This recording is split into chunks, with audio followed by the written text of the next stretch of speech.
So then, a major medical milestone reached here in the past couple of hours we can tell you about. President Putin has revealed that Russia has registered the world's first coronavirus vaccine. The country's health...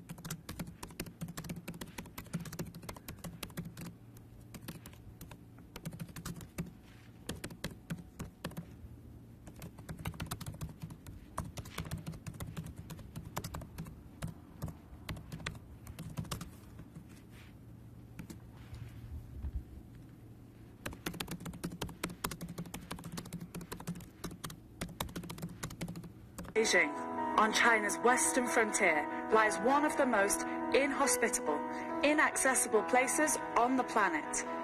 This is Tibet Autonomous Region, home to the highest mountains and possibly the hardiest people.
Good morning, dear colleagues. Today's key debate is on Russia's escalation of its war of aggression against Ukraine. On the 30th of September, after Russia staged a series of sham referenda, it illegally annexed the occupied territories of Ukraine in what is a blatant violation of Ukraine's sovereignty, territorial integrity and international law. So on behalf of the European Parliament, let me reiterate, Donetsk, Kherson, Lugansk and Zaporozhye, just like Crimea, are and will remain part of independent and sovereign Ukraine. And no sham referenda can ever change this. So it is my pleasure to now give the floor on behalf of the Council to Josep Borrell to open the debate, after which we give the floor to the President of the Commission, Ursula von der Leyen. Mr. Borrell, you have the floor.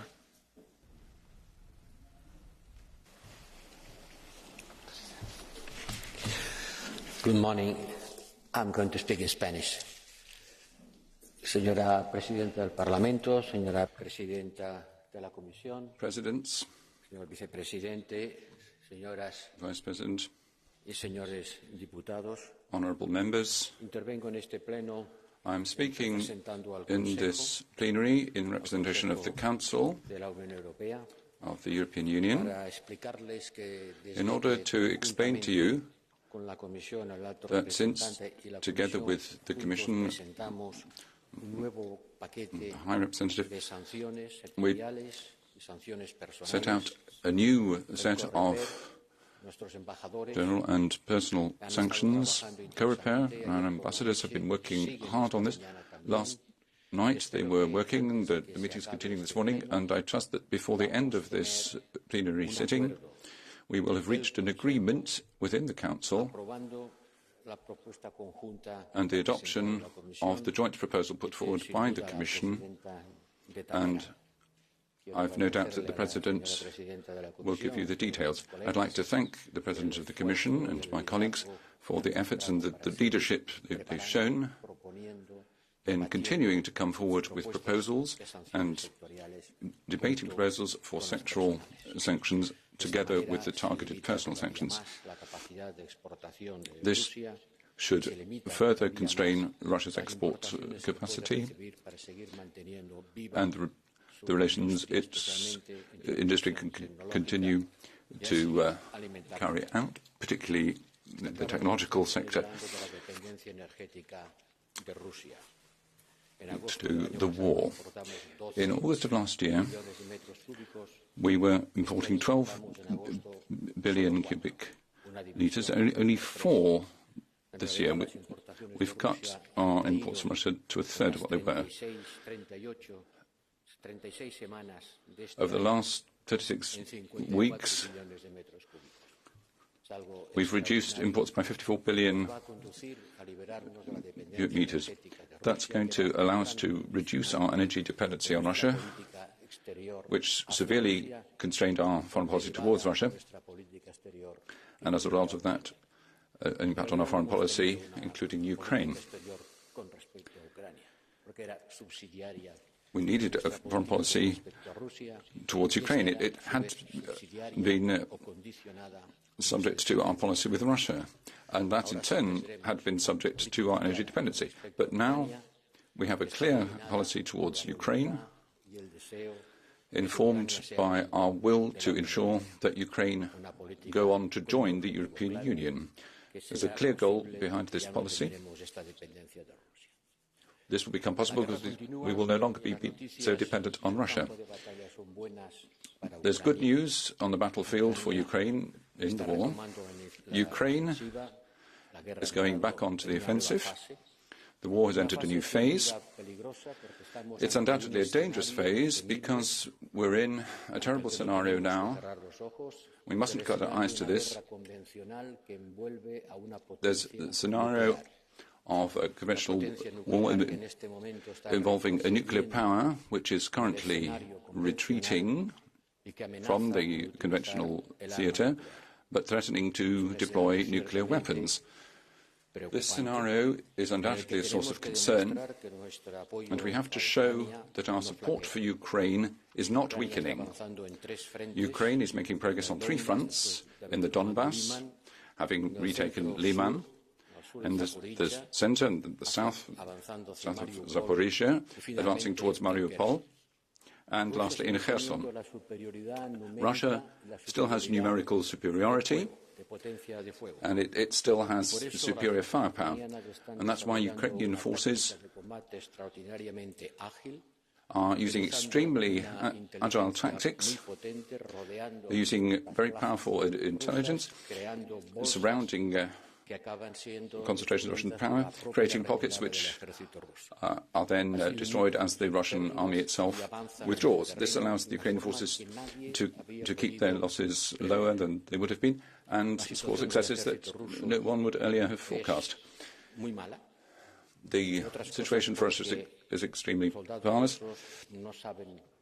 Russian soldiers, for one thing, don't actually know the purpose of this war. The 300,000 men who are going to be taken from their homes and sent to the front will understand it even less.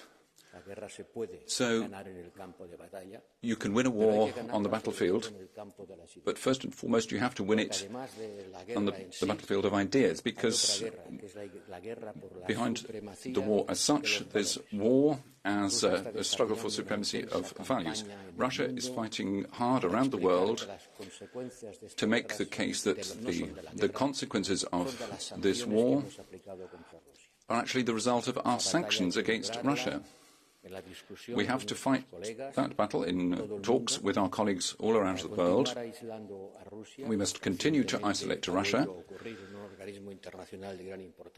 A very important international body, the ICAO, met recently.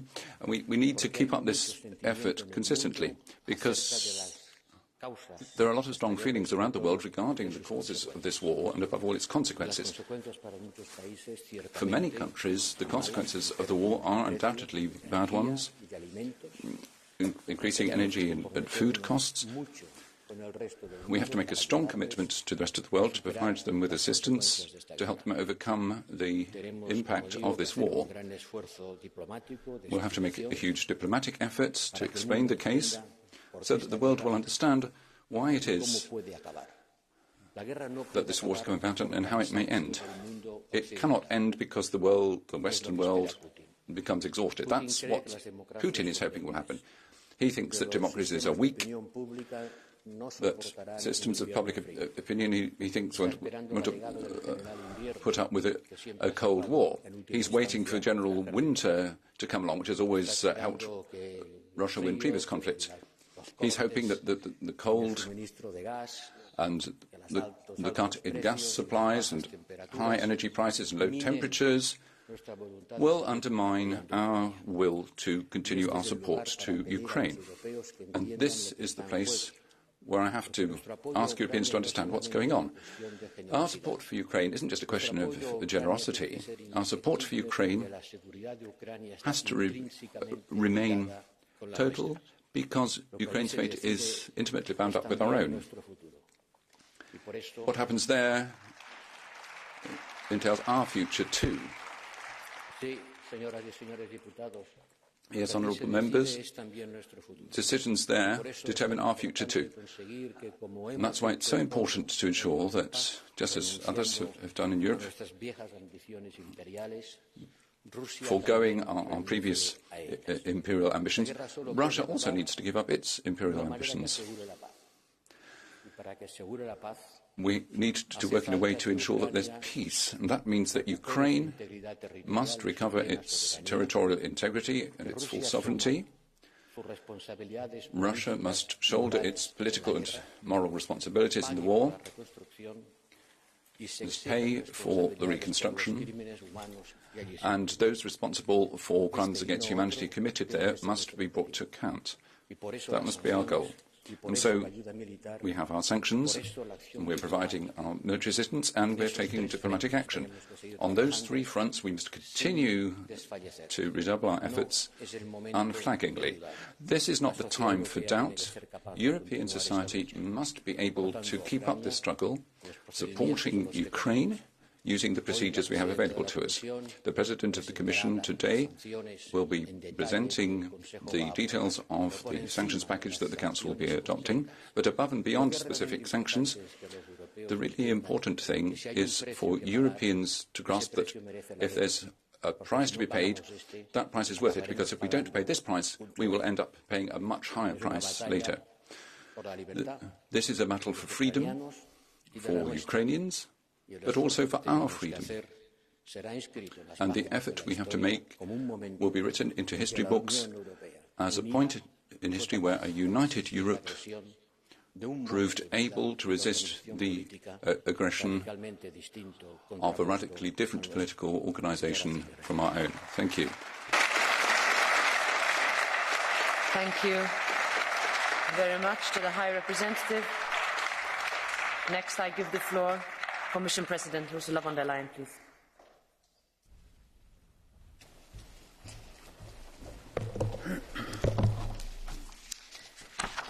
Thank you, President Metsola, dear Roberta, Minister HRVP, dear Josep, honourable members. It's just 4 weeks ago that we met here in the hemicycle for the State of the Union, but in those 4 weeks, the Kremlin has escalated its aggression to a new level. Putin has launched Russia's first mobilization since World War II, treating hundreds of thousands of young Russians as cannon fodder. He uses sham referenda in an illegal attempt to change international borders by force, and since many months he is using energy as a weapon. Now, of course, we feel that the Russian war causes economic and social hardship, and it places a heavy burden on our citizens and on the economy and in our single market. We see in particular the rising energy prices and gas and electricity prices that are leading to reduced purchasing power, and they are leading to a loss of competitiveness for our business in the international market. But our resilience in all these difficult times is remarkable. And what we have to do is work steadily on our resilience, mainly on the field of energy, and that's where I want to focus on today. If you look at the course of this last 7 months, together with our member states, we have already taken important steps.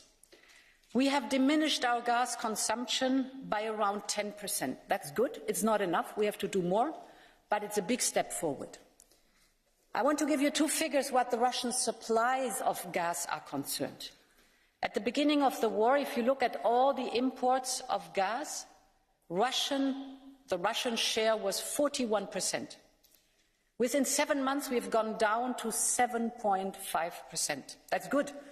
And we have compensated this decrease in Russian supplies by a massive increase by our trusted suppliers, for example, the United States, for example, Norway. Let's look at gas storage. It is almost at 90% by now. This is 15% higher than on the same day last year. 3 weeks ago in this hemicycle, I announced that we will skim the exceptional profits that electricity-producing companies have these days to make them available for member states to support vulnerable citizens and businesses. Now, last week already we have enshrined that in law, EU law. We achieved that in lightning speed, and I really want to thank the Czech presidency for this outstanding deliverable in really a very, very short time. And yesterday, the Council reached agreement on REPowerEU. So, we will have key instruments in place to make it through the winter. That's storage and saving, to jointly purchase gas, this is our platform, to get rid of the grip the Russians have on us through their fossil fuels, these are our agreements with other friends, to redistribute the windfall profits, to support those in need, and to invest in the future of a sustainable energy supply, and that is Repower EU. The measures we have put in place provide us with a first buffer of protection, and thanks to these, we can and we will now step up to the next level. I will lay out a roadmap in a letter to leaders in view of our meeting in Prague in 2 days this week, and I want to discuss with you firsthand the key components of this letter. Of course, it's all about energy prices.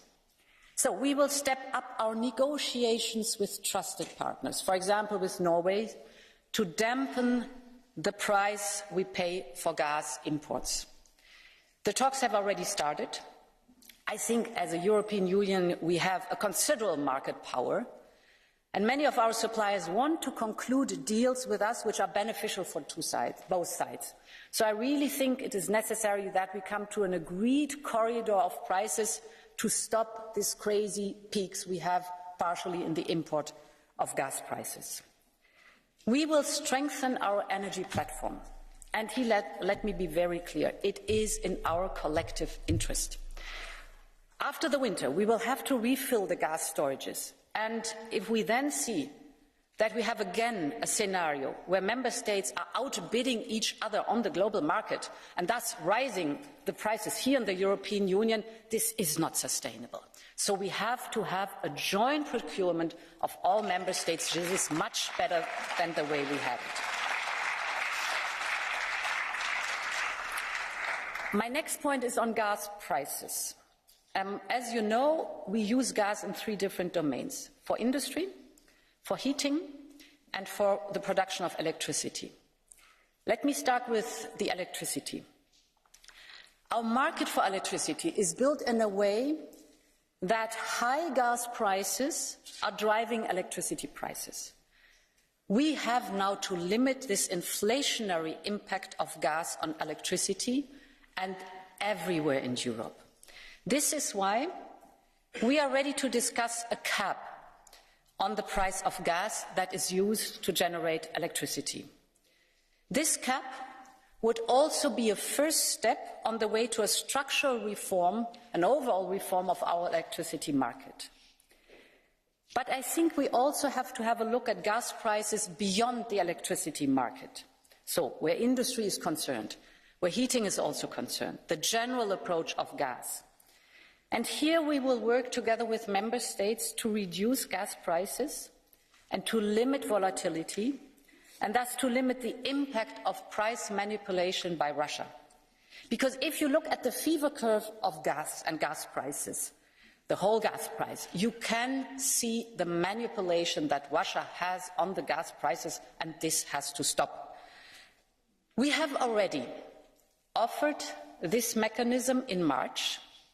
At that time, we've said that it can give an important signal that the EU will not pay any price for gas anymore. We have qualified such a price cap as having an immediate impact on price levels, but that it entails drawbacks in terms of security of supply. This is still true today, so it's a fine line to walk. It's not trivial to do that. But the situation since March has critically evolved since then, and today, compared to March, member states are open now for it, more member states are open for it, and we are better prepared. Such a cap on gas prices must be designed properly to ensure security of supply, and it is a temporary solution to cater for the fact that the TTF, that is our main price benchmark, is no longer representative for our market. This TTF benchmark reflects or mirrors a lot pipeline gas. But in the last 7 months, we have, because we wanted to get rid of the dependency on Russian gas, we have increased a lot the LNG market. And this LNG market is not properly reflected in the TTF. So, introducing a cap on gas overall is a temporary solution until we will have a new EU price index developed that ensures a better functioning of the market, and the Commission has already started to work on this. Honourable members, these are far-reaching measures, and I wholeheartedly agree with you when you say in the resolution you will vote on today that exceptional times require exceptional measures where the Union needs to act as jointly and as united as ever. In pursuing our action, two same things remain paramount. That is action in unity and action in solidarity. If I look at our single market, we really need to protect the fundamentals of our economy and in particular our single market. The single market is the strength of our European Union, and this is where the wealth of the European Union comes from. Without a common European solution, we risk fragmentation. If every member state goes on its own, we have fragmentation we don't want, and we have to do something against it. And therefore it is so paramount that we preserve a level playing field within the European Union and our single market. Every member state is benefiting from it. As I said, the wealth comes from our single market. Now, what does that mean? With Repower EU, we have developed a crucial instrument to accelerate the transition in the energy independence. That's what we're working on since 7 months. And Repower EU will allow, it's the governance structure, it will allow the investment in infrastructure, for example pipelines, for example interconnectors, for example renewables. But it also allows, and that's important, to support businesses or households to invest in energy efficiency, for example insulating houses or installing heat pumps or installing new technology for the companies, the businesses that have to do the transition. Now, here's my proposal. I think we should further boost Repower EU with additional funding, common European funding. This way, all European states can accelerate the necessary investment, all European member states. We modernise our infrastructure, the energy infrastructure. We preserve the level playing field, and we secure our European competitiveness on the global market. So we have to do this investment, we have to do this funding together as Europeans, jointly with a common solution.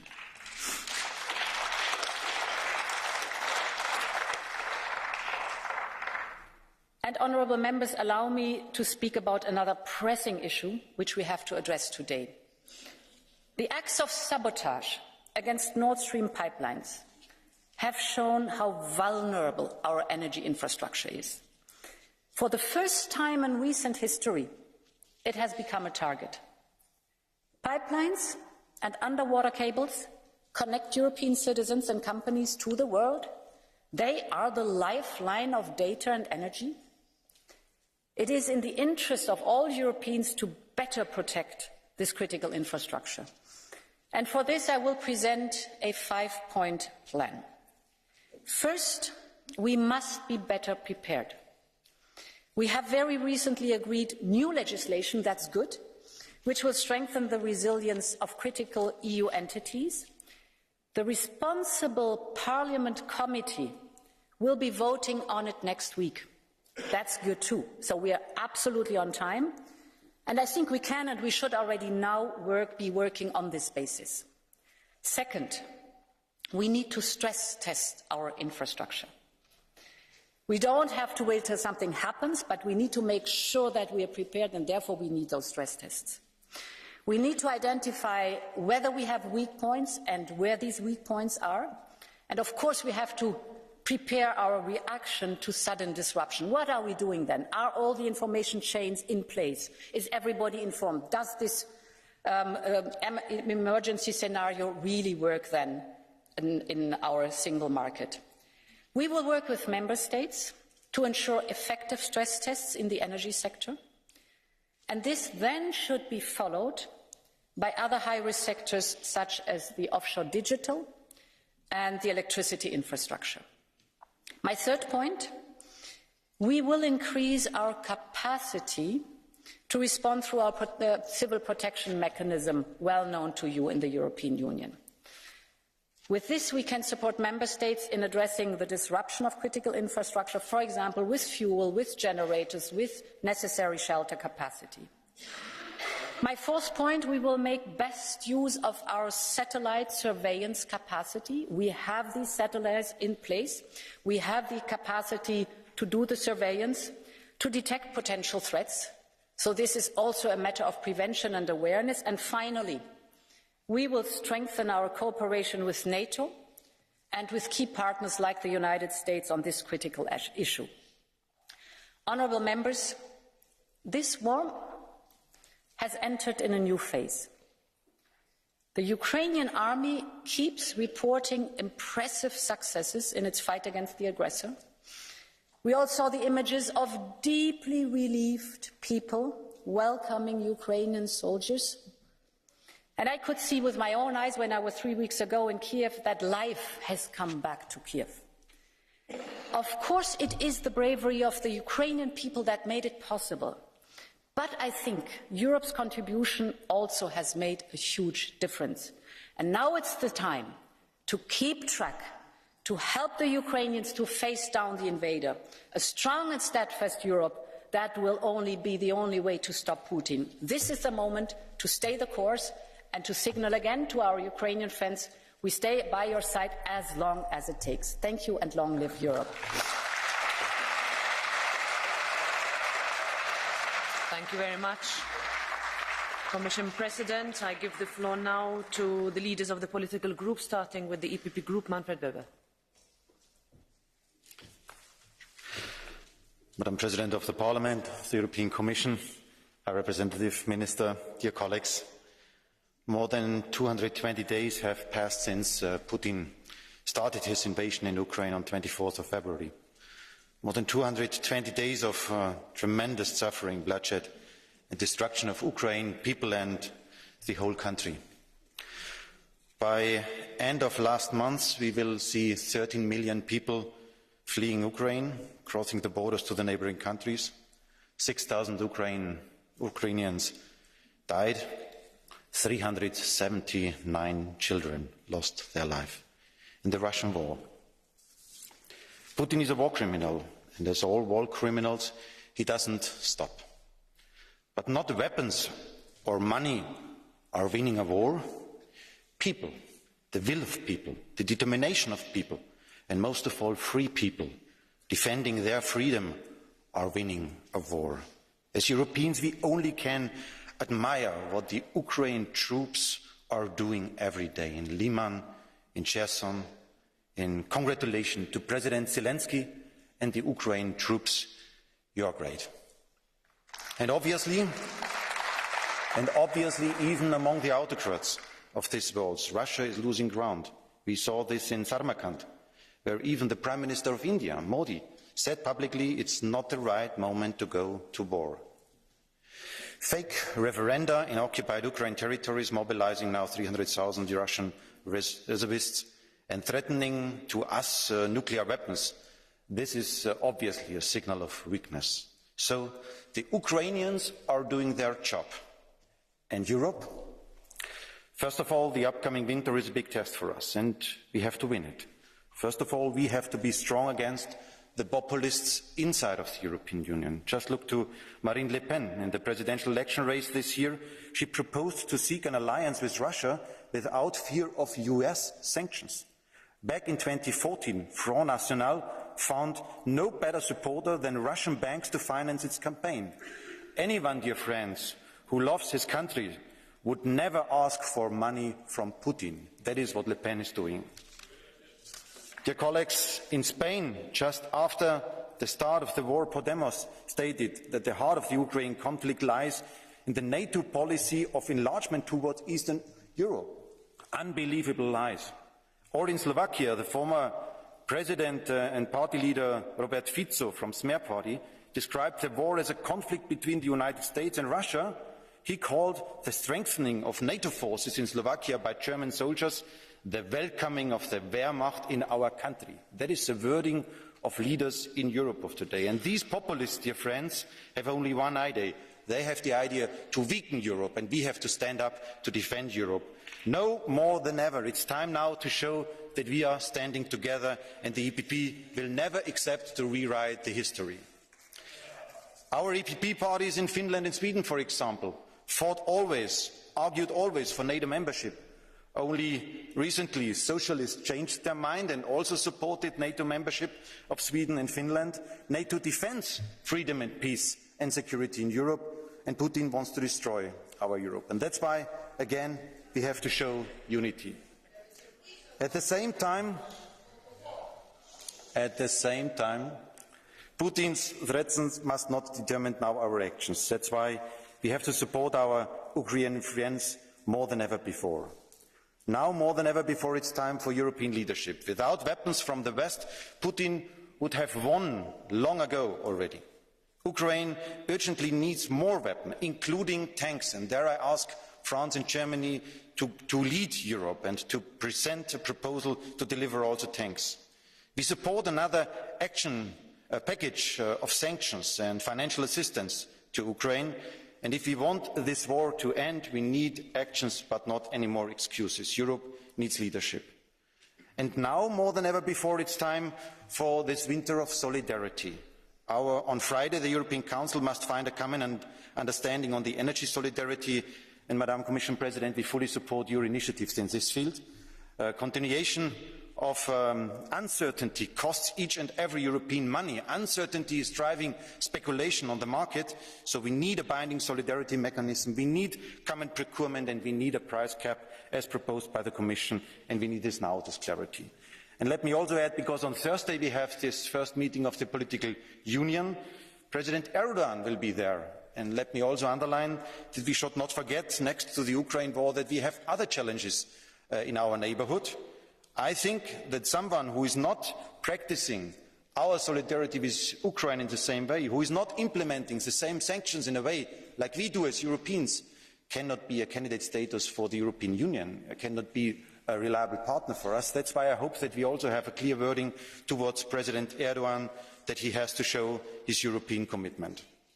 With Putin escalating the war, it's now even more time to firmly stand by Ukraine. We as EPP, we always did so and we always will do so, now more than ever before. Without a free Ukraine, there will be not a fully free Europe. Thank you so much. Thank you, Mr. Weber.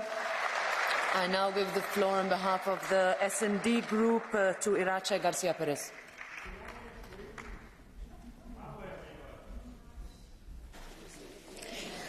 Gracias, Presidenta.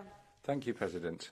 Presidenta von der Leyen, alto representante, Von der Leyen, my representative. En los últimos días, el mundo ha vuelto a vivir un nuevo episodio de In recent acciones days, the world has seen further rash, crazy actions by Putin, the mobilization and dangerous rhetoric regarding the use of nuclear weapons.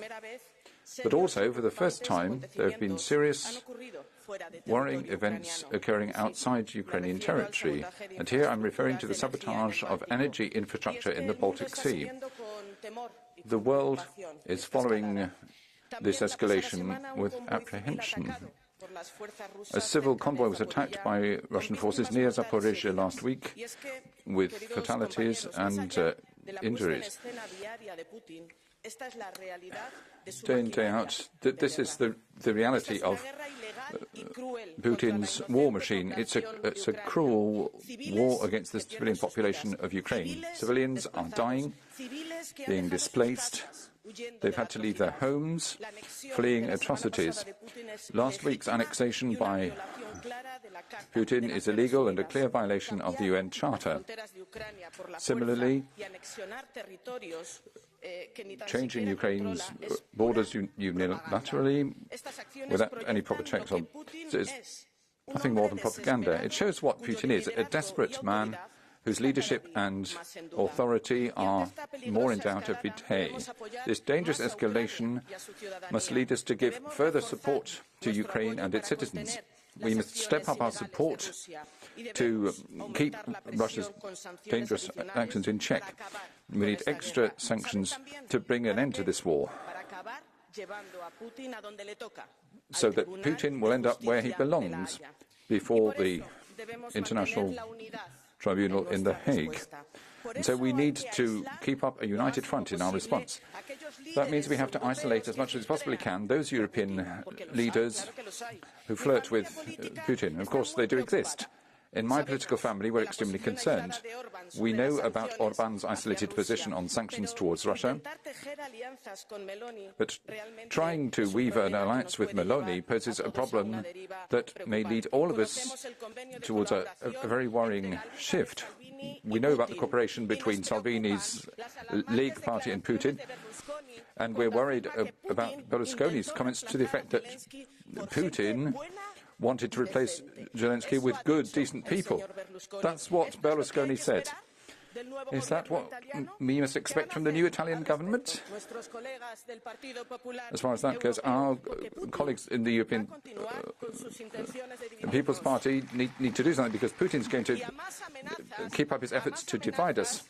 And the greater the threats, the greater the need for unity in our political action. Mr. Weber, we need political responsibility from you at this time. There has to be an understanding that the real alliance we need is with those who defend European values.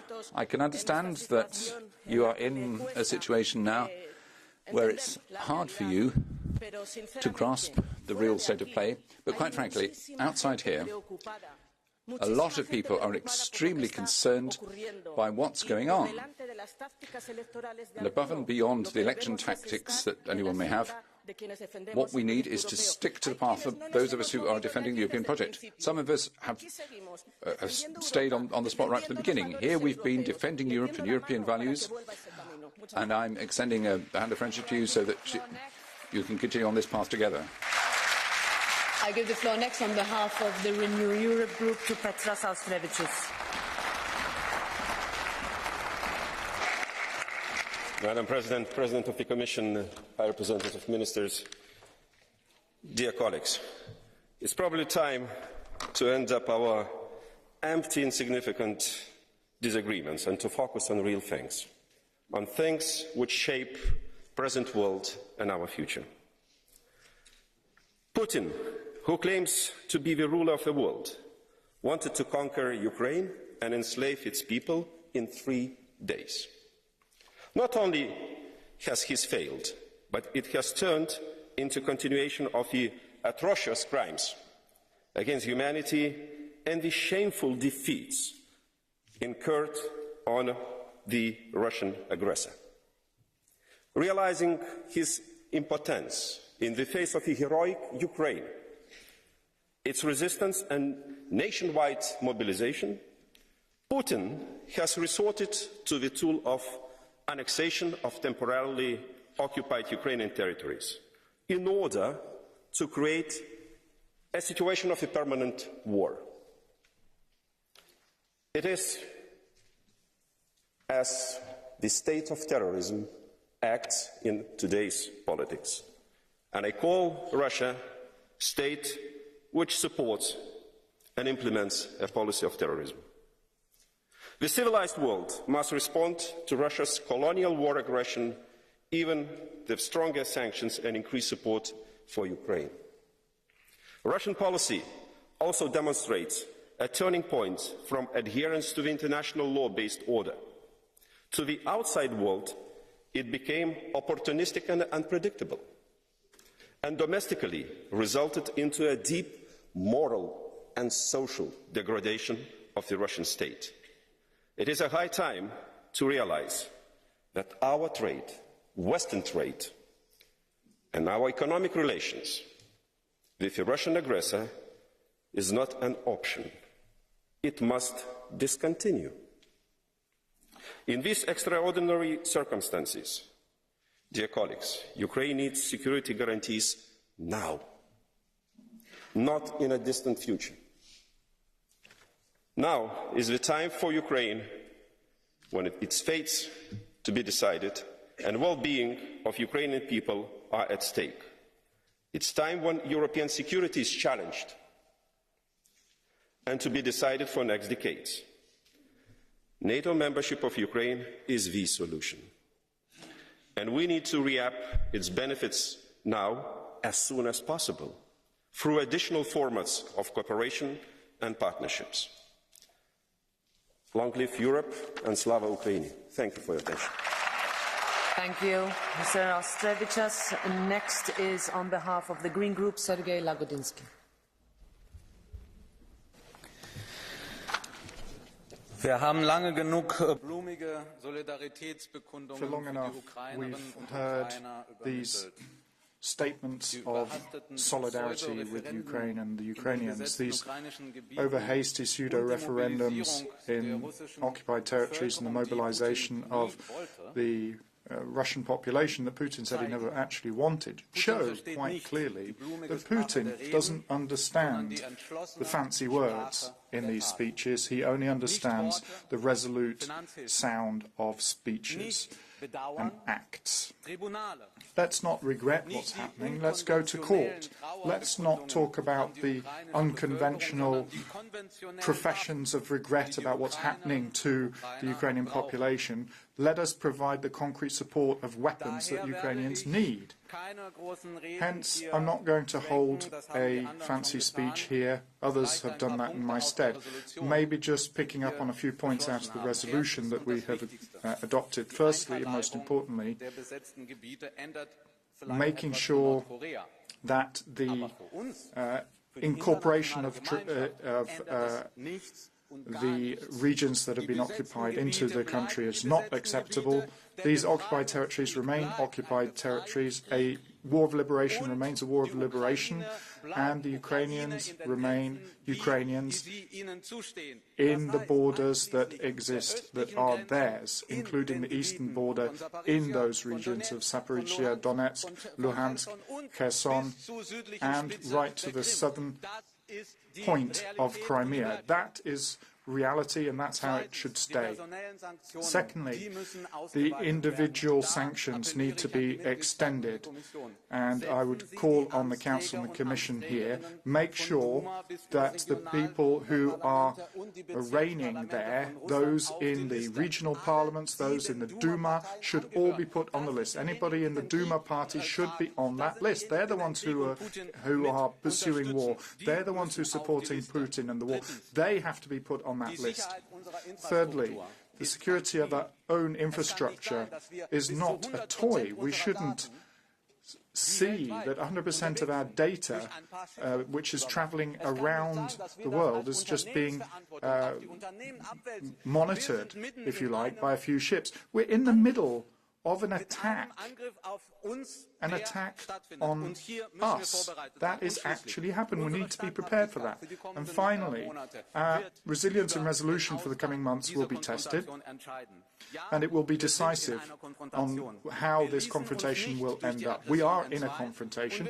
We're not going to be divided by this aggression, and we shouldn't be divided either by economic attacks. We know that certain countries are carrying out various sanctions, but we need a Europeanization, if you like, of this whole effort. We need a green-oriented effort that is European in nature. Yes, individual states can press on, press ahead, but we have to complement that with European measures. That's the only way that we can win this confrontation. And next, on behalf of the ID Group, Marco Zanni.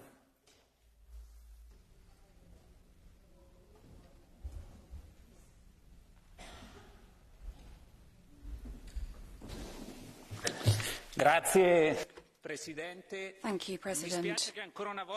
I'm sorry that once again I have to take some time from my speaking time to respond to those who are using this opportunity for their own ends. The Socialist Group, which doesn't accept the results of elections and ignore what the far left is doing. And then we see those who are hosting the big lobbyists. We see what the former Chancellor Schröder is doing, and we see those just ignoring what is being done because it's being done by socialists. So, of course, Italy, after the elections, will be a positive player in support to Ukraine. I've listened carefully to what was said by President von der Leyen and the High Representative, but we are very concerned. It seems that the clock has gone back, the clock of history. If we look back to February, once again we have a war in Europe. We're going back to the situation more than 70 years ago, a catastrophe in history, and we're facing a nuclear threat, an escalation, the threat of a Cold War, things we hoped we had left behind us. But they are back again in force, and Europe needs to show unity, as it has done over the last few months, to stop these threats becoming a reality. The High Representative talked about the new sanctions package, and I think here the European institutions have shown unity, leadership, pragmatism and realism, which was required, and we need to make sure that there is still major support for those measures. But as has already been said, in parallel to that, Europe needs to come up with support measures for businesses and families. We need strong support for the Ukrainians when fighting this war, but we shouldn't let the burden weigh on our citizens. I do share the optimism you voiced that the winter will be relatively calm. We have all the instruments needed to get through this winter unscathed, but we really need support measures, and I put out an appeal here. I'm glad to hear that there will be progress on the price cap. We know how difficult it is to reach an agreement. We know that it will not be easy to impose a price cap on imports from Russia. But over the last few months, the citizens have been asking certain things. We've seen support for NATO by the EU, but it seems that the allies haven't shared the burden of the measures. We know that the allies have provided support when it comes to gas supplies to the EU, but with those allies we have been on a journey, and we need strong support for Europe. Norway, the United States, Canada, all these countries are NATO members, and they are earning 6 or 7 times more with their supplies to Europe. So I think we should encourage the allies to consider their own price cap, particularly when it comes to the next few months. We need all necessary support. Possibly this will involve reduction in profit margins to make sure that Europe can support the approach of the West and NATO to Ukraine. Thank you. Of the ECR group to Anna Fotyga.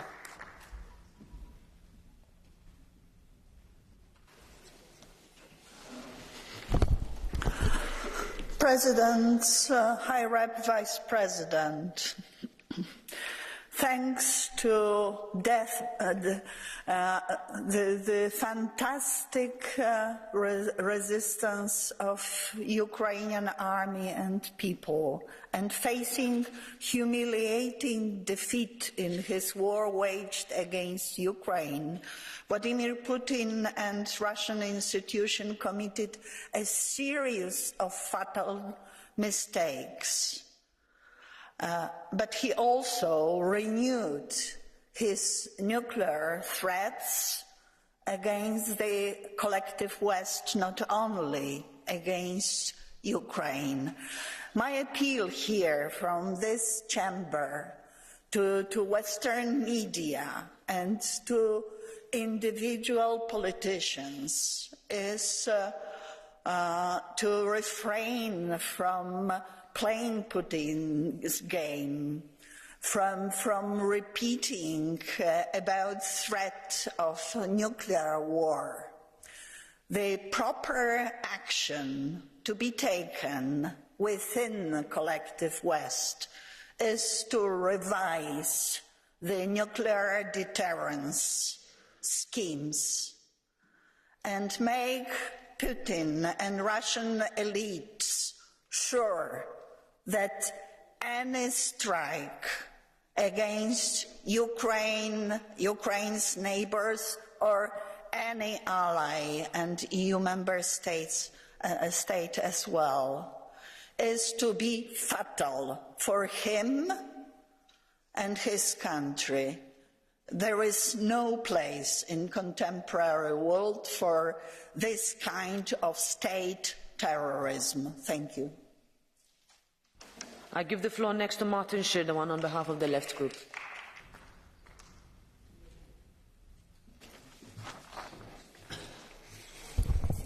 Vielen Dank, Frau Präsidentin. Thank you very much, Dieser Madam Krieg muss so President. schnell wie möglich This beendet war werden. has to be ended as soon as possible. Annexion von Teilen der Russia's Ukraine, illegal annexation of parts of Ukraine, partial mobilization and the threats of the use of nuclear weapons have constituted a massive escalation of this conflict. Putin is playing with fire. He is drawing in more and more innocent people who are going to be led to their deaths if this damn war is not ended as soon as possible. That's why we're asking for an end to this war of aggression by Russia and a withdrawal of Russian troops from Ukraine. And yes, targeted sanctions against the military and other apparatus are quite effective. I was in Schwedt recently. Ms. von der Leyen, there were hundreds of people there.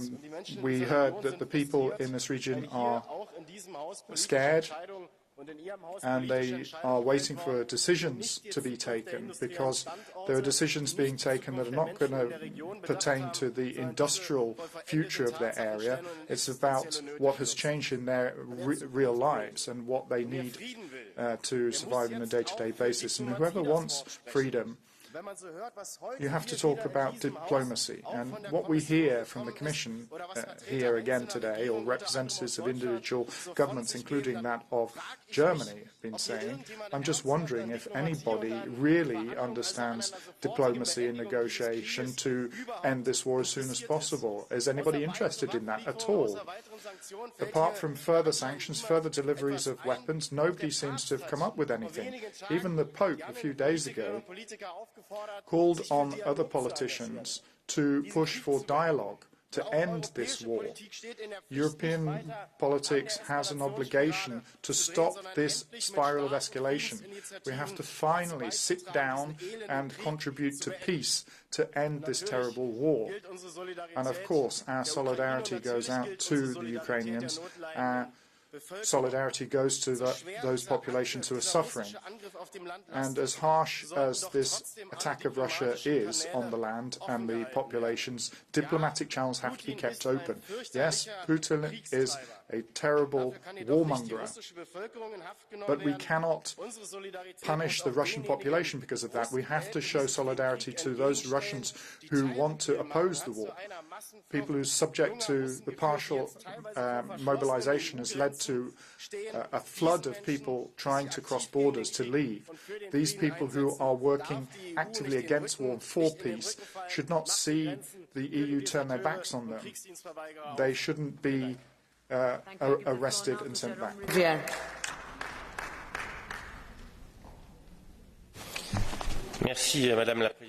Thank you, Madam President. President, dear colleagues, there's no doubt about the regime in Ukraine and what's happening. If we look at the roots of the conflict, it was Putin who decided to invade. And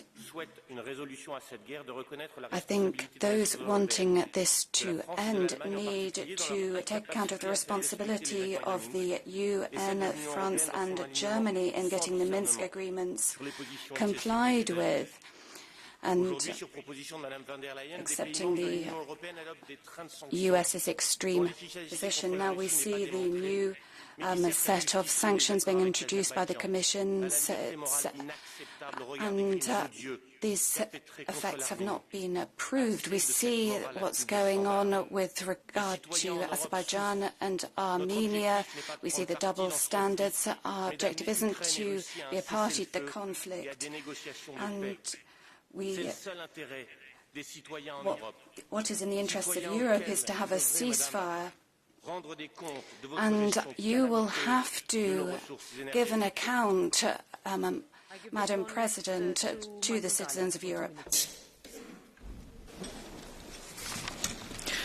Frau Präsidentin, liebe Kolleginnen und Madam Kollegen, President, ladies and gentlemen, in the systemic conflict between our democracies living in peace and a warmongering dictator, in recent weeks we've seen once again escalation.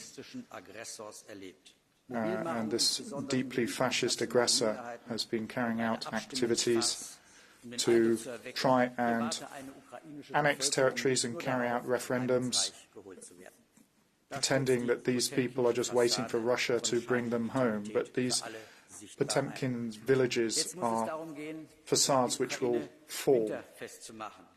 Now it's a question of making Ukraine fit for the winter, and we need to look at confirming the delivery of arms. Yes, unfortunately, it's necessary. The American Land-Lease Act is something I'd like to see here in Europe, at least in a number of member states. That would speed up deliveries of weapons because it would make the individual approvals OTOs. And I think Germany and France have to come with their contribution. Europe has to unite on this. We have to have a comparable contribution of weapons that we are already seeing in eastern member states. We cannot have people going alone. We have coordinated deliveries of tanks, Leopard tanks, for example, and that's something that the Foreign Secretary or the chair of the Foreign Affairs Committee in the German Parliament is doing. Helmut Schmidt comes from Hamburg. He did the right thing. The NATO dual decision is something that he decided on against the interests of certain people, but it served history. Don't be scared of your own party. Approve the Marder and Leopard tanks deliveries. History will prove you right. 2 minutes.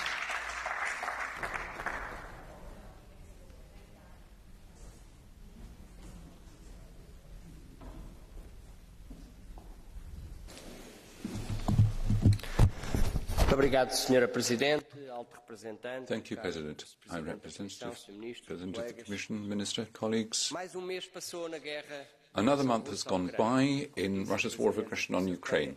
As the President of the Commission said, this has not been any ordinary month. It's been a month of heroic reconquest of territory by the Ukrainian forces, but also this mock annexation of regions occupied by Putin's forces. That just shows what sort of democratic model he has in mind. Voting with a gun to your head is actually an attack on democracy. The annexation of Ukrainian territory is immoral and illegal in the eyes of international law. No one will be able to support that sort of action. Ukraine is entitled to defend itself, and we Europeans have the moral duty to support him. History will severely judge anyone who stands by Putin, trying to destroy the unity of the European Union. But the far right is capable of doing this out of pure thirst for power. We have to be decisive in our action. First of all, we have to provide political, economic and military support to the Ukrainians, but we also need more sanctions on the Russian economy and its war machine.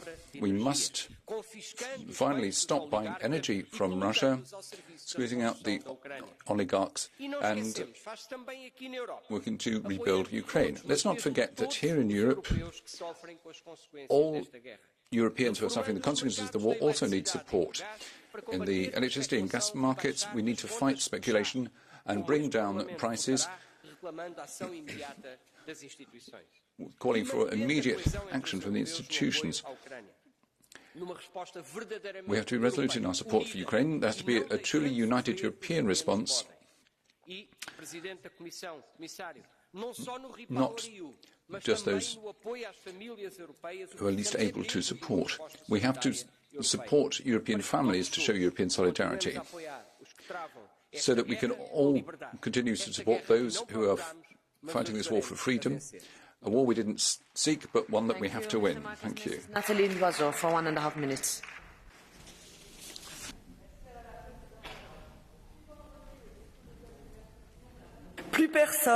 No one can ignore what the Russian people want. They've decided to make the Ukrainian people suffer and to be hostile from now on. The world has everything to gain. If the Russians win, there will be no Ukraine left. So I say, stop attacking Ukraine. Ukraine does not wish to attack Russia. Zelensky never talked about denazifying the Kremlin. You have nothing to win and everything to lose from this terrible war and these sham referenda. And I say that to the Russians, and I say to the Europeans, it is not the time to flag in our support for Ukraine. There are results from the sanctions. The nuclear threat, the sabotage of the pipelines are just an attempt to intimidate us. We need to provide Ukraine with more arms more quickly, because now is the time. If we want to make the war shorter, we need to stand firm with our support, our determination. Ukraine must win, it can win, and it will win. Jordi Soler for 1.5 minutes.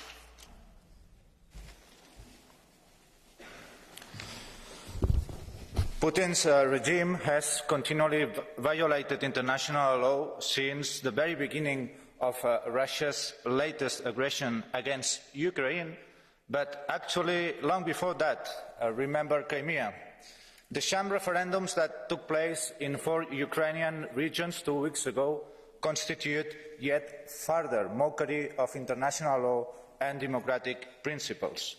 These so-called referendums, which happen in military-occupied territories with a brutal war of aggression ongoing and with forced displacements of population, were simply a pretext for the illegal and violent annexation of Ukrainian territories. They were nothing but another of Putin's failed attempts to feign legitimacy for a criminal aggression. But make no mistake, this has got nothing to do with the democratic right to self-determination, which is an honourable right that has to be upheld. These fake referendums are not acts of self-determination. They are an act of external determination.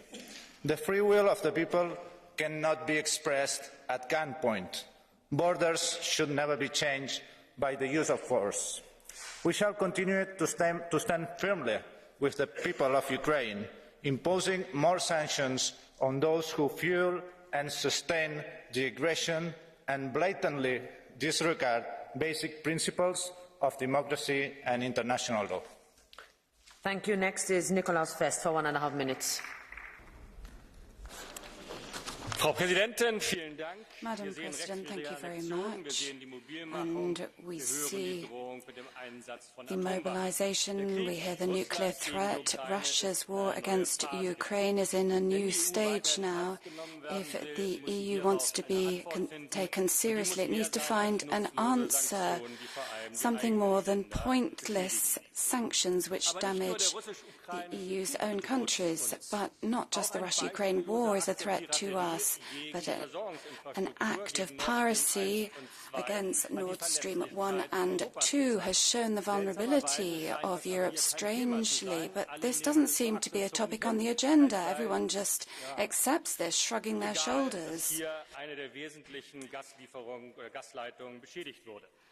Just ignoring the fact of this damage to a pipeline.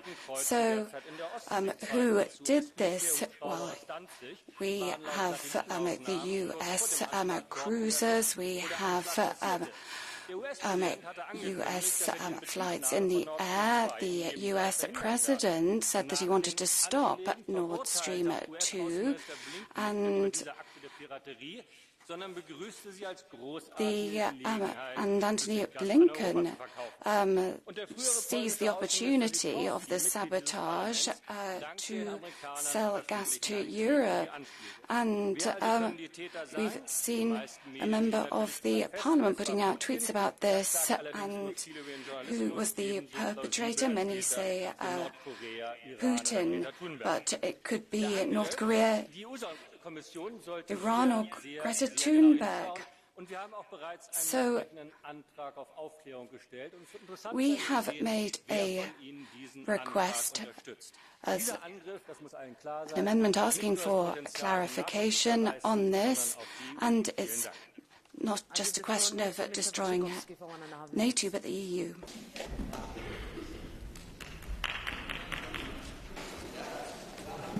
Mr. Waszczykowski speaking from seat 840. Yes, I thank you, Madam President, Commissioner. We should have listened to Poland, Ursula von der Leyen mentioned in the State of the Union address. Poland was warning you not only about the imperial aggressive plans of Russia, we were warning also that your instrument to challenge the threats are inaccurate. Strategy, compass, European autonomy, European peace facilities, etc. These are inaccurate to face the Russian threats. Our recipe was to stick to NATO and transatlantic relations. And who is now helping Ukraine to defend themselves and us Europeans? It's US, UK and Poland, the country are sanctioning and penalizing. How will you face the challenge of further escalation? Cooperation with NATO and US is a good direction. However, how will you help Ukraine by concrete terms? Will you release funds of 3 billion euros out of 9 promised? Will you force European countries to send more weapons? Will you stop penalizing Poland, which is helping Ukraine the most in political, military and humanitarian way? Thank you. Thank you. I give the floor next to Manu Pineda for 2 minutes.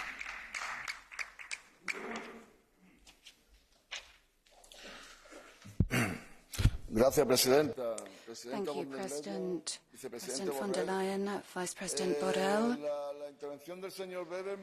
What Mr. Weber said has forced me to change the start of my speech. I think the godfather of the agreement with his party in Italy with the descendant of fascism and Mussolini in Italy was something of very bad taste. Now, this is a time when there's a threat of nuclear war, which is very real. This war needs to end. The best way forward is diplomacy. It's not enough just to make statements, particularly those who've sown the seeds of this conflict. Putin is responsible mainly for this war, but NATO, with its eastwards expansion, hasn't helped. It seems to be a return to the Cold War and a bipolar world to the detriment of multilateralism and the autonomy of people. And we see that there is persecution of social movements and unions and so on in the country. The EU had an opportunity for an autonomous foreign policy but decided to subordinate itself to the United States. It's a very difficult situation for Europe, and it's the working class which has to bear the brunt of the crisis. And we are firmly committed to peace and defending the working class. The EU needs to rethink what it's doing, even just in its own interests. We need to act in time. I urge for the role of the OSCE to come to the forefront again as a guarantee of peace and security in Europe. We should study Mexico's proposal to the UN General Assembly. It proposes peace conversations and tripartite conversations between UN, India and the Vatican. This is the right way forward to de-escalate. More diplomacy, not more NATO. Dachowski for 1 minute.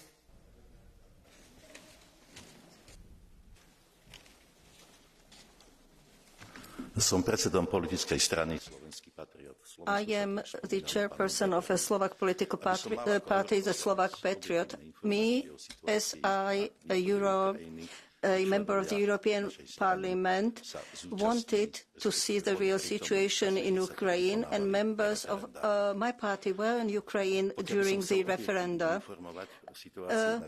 If to inform in an unbiased way about the referenda, probably most of you wouldn't believe me, and Mrs. von der Leyen would have to blush. So I will not use this speaking time for that purpose.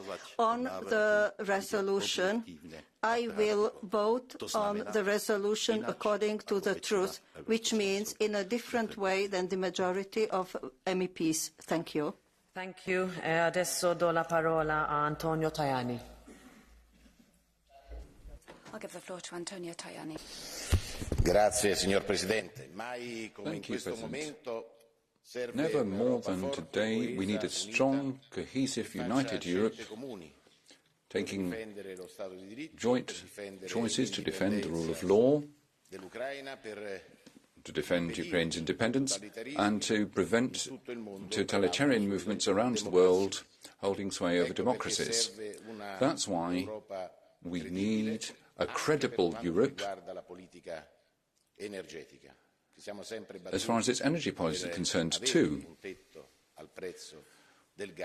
It's in everyone's interest to have a cap on gas prices.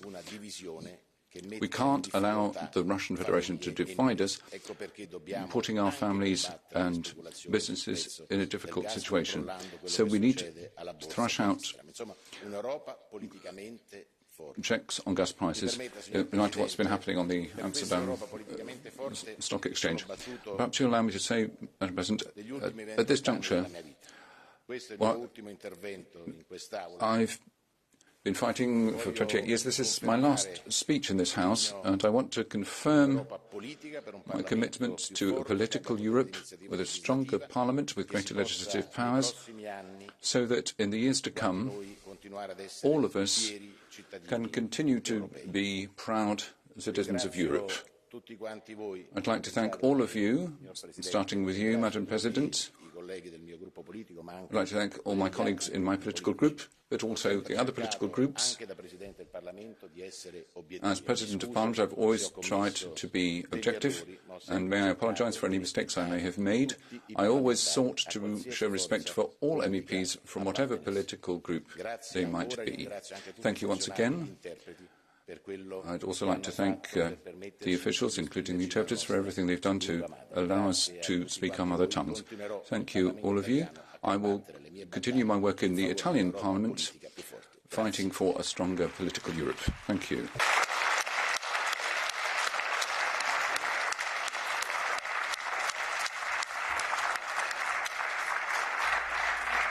Grazie. Grazie, Presidente.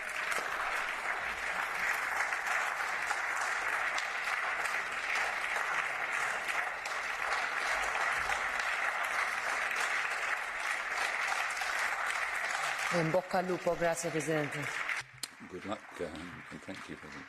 I give the floor now for 2 minutes to Marek Belka.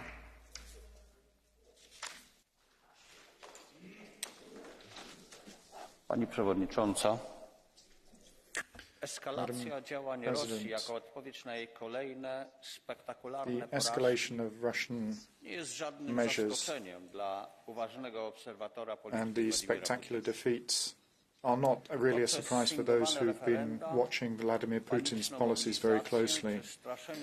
Through the fake referendums, through the panic mobilization, the threats of nuclear weapons, Russia is hoping that they can mobilize the remainder of their power and try to win back part of sovereign Ukrainian territory. Even the closest allies are shifting away from Russia, and the rest of the world can see that this is a criminal country or even a terrorist state. As Europeans, we have lived through decades where we've been living under the threat of a nuclear apocalypse. We cannot live through that again. So we have to provide Ukraine with weapons and industrial support, economic support. There needs to be sanctions put in place against the criminal regime. And also we have to have monitoring of Russian activities around the world. Our weapons are unity and cooperation, and also work within the NATO alliance. There are a lot of places around Europe, and then you see those in Moscow, Brussels or Washington who need to be monitored. We need to reach those Russians.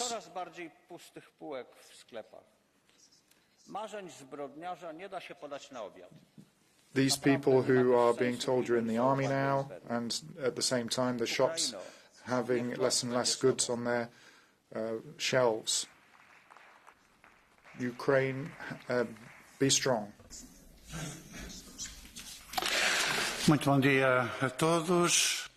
Good morning, everyone. Now we'll continue through the list of speakers. Coming now to Hilde Veltmans, who has 1.5 minutes. Thank you, President. High Representative, colleagues. After 7 months of warfare, the threat of escalation, of military and nuclear escalation, is greater than ever. And it just shows how desperate Putin is at the prospect of his war failing. He's a threat to the world. He'll use every means available to destabilize us, and above all to divide us. Are we going to allow that? Or are we going to stand as one united European bloc as we were at the beginning of the war? The cold winter is coming, colleagues, but it must not allow that unity to be destroyed.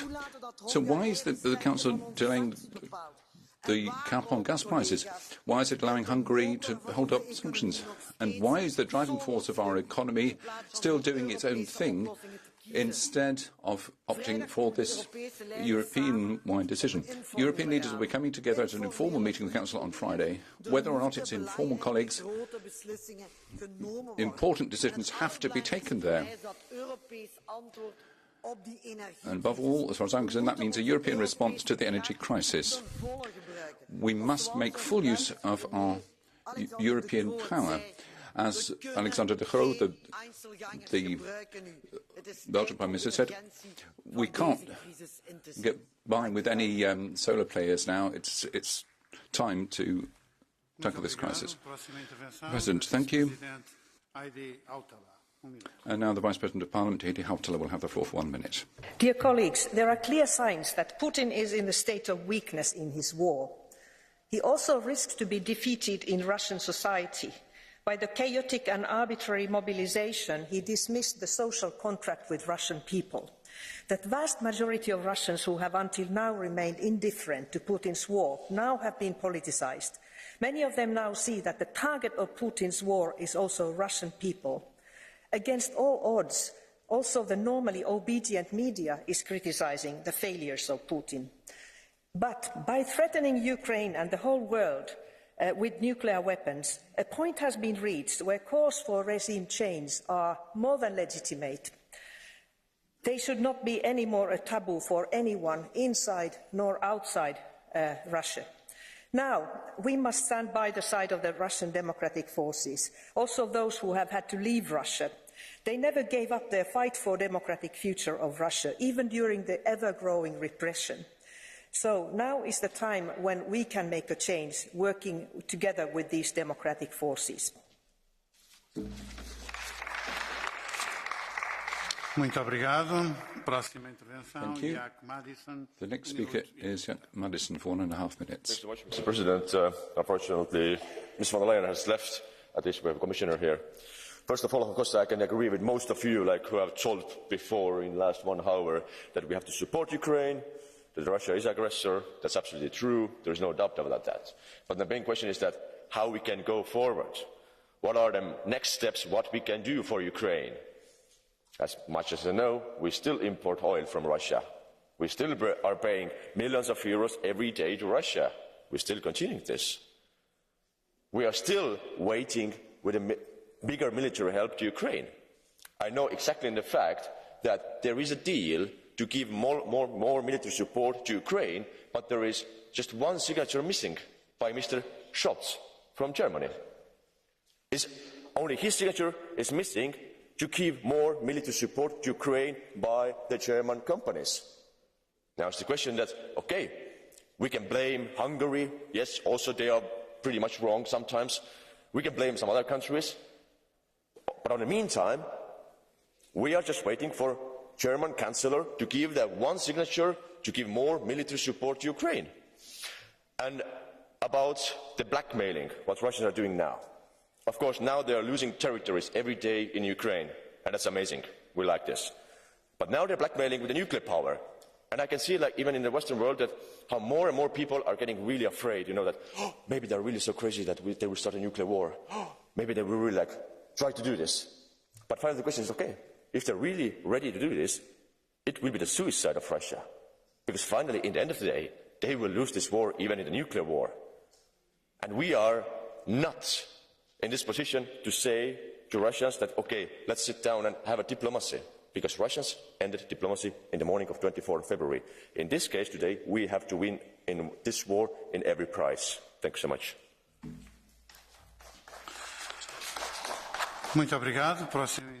Thank you. The next speaker is from Veronika Vrecionová. She has 1.5 minutes. Děkuji za slovo. Musíme vytrvat v pomoci Ukrajině, samozřejmě kvůli Ukrajině, ale we have to continue to provide support to Ukraine to preserve peace and security in Europe. The energy crisis is having an effect on different countries in different ways, but we shouldn't allow ourselves to be divided by this. This is obviously Russia's objective, and we certainly shouldn't give up. We shouldn't be afraid of Russian Putin's threats. We have to respect the territorial integrity of Ukraine, and we have to help them to fight against Russian aggression. The threats from the Russian dictator, the falsified referendums, the attempts to integrate Ukrainian territory in the Russian Federation, these are all pieces of evidence that military support to Ukraine is working. Putin has noted that Ukraine can liberate its own territory, and so he stepped up his actions by mobilizing, by transferring other military units closer to the conflict zone. Putin cannot win this war, and we can help him lose it, so we have to continue to provide support to Ukraine, and we have to show unity. Thank you. The next speaker is Silvia Modig. She has 2 minutes. Arvoisa puhemies, Venäjän aggressiot pahenevat. Ydinaseilla uhkailu on itsessään vastoin kansainvälistä oikeutta ja uhkaus, jonka edessä emme peräänny tuestamme Ukrainaa. Continues against international law. We cannot backpedal on our efforts to support Ukraine. Inquiries have to be made into what happened regarding the sabotage of the gas pipelines. We must make sure that all critical infrastructures are protected from potential sabotage. Russia is using this energy crisis to win the day. You will have noted the price rises, which are purely speculative. It's a weapon that Putin is wielding against us. At this point, we need to take the necessary steps to ensure that we get through this winter and we come out of it intact. The energy economy is ever more important in this context. It seems to me that the conditions are there for us to take action. We must be united with our sanctions on Russia, but also in capping gas prices. There were these sham referendums carried out, decided on by the Russians, but that's just a smokescreen. When all's said and done, those areas are being liberated by the Ukrainian army and will return to Ukrainian rule. We must continue our support to the Ukrainians, as I was saying. We must give them fresh hope. That help needs to be financial and military too. We also need to make sure that dissident Russians who want nothing to do with this war are able to enter European territory safely. Lastly, we have to tackle this nuclear threat. It's a threat to the whole planet. It's just making conflict even worse. So let's take the necessary steps to remove that threat. The President, thank you. The next speaker is Martin Djundje. Has 1 minute. Thank you, Mr. President. Dear colleagues, the war in the Ukraine has triggered exemplary European unity, but it has also shown that Europe is powerless, which is quite remarkable if we consider the aggregate size of our national armies, the aggregate volume of our national defense budgets, and the abundance of weapon systems and capacities within the EU. But now it should be clear to all of us that sanctions are essential to limit Russian aggression, but they are certainly not sufficient to win a war. The past weeks have shown how dangerous external dependence on energy can become. It is high time to realize the risks inherent in the eternal dependence on the US to guarantee European security. With Trump's 4 years in office and the dreadful prospect of his return for a second term should be alarming for all of us. So my question to you, Mr. Šefčovič, as the last representative of the Commission in this room today, what are the Commission's plans and proposals for the protection of European citizens from an escalating conflict? Thank you very much. Thank you. The next speaker is Radoslav Sikorski. 1 minute. Ladies and gentlemen, Mr. Putin, all you have achieved with your bogus annexations is that Ukraine will no longer negotiate with you. Your situation is very precarious. You can no longer win, but you still have some room for maneuver. A previous ruler of Russia, Nicholas II, also attacked what was perceived as a weaker adversary, Japan, in 1904, and also lost, both on land and at sea. He concluded a peace, instituted internal reforms, and gained himself 12 more years in power. Mr. Putin, you probably won't do it because you're more of an egomaniac than a patriot, and you'll probably end up in some bunker. Steiner will not come, and you will go down. The choice is yours. Thank you.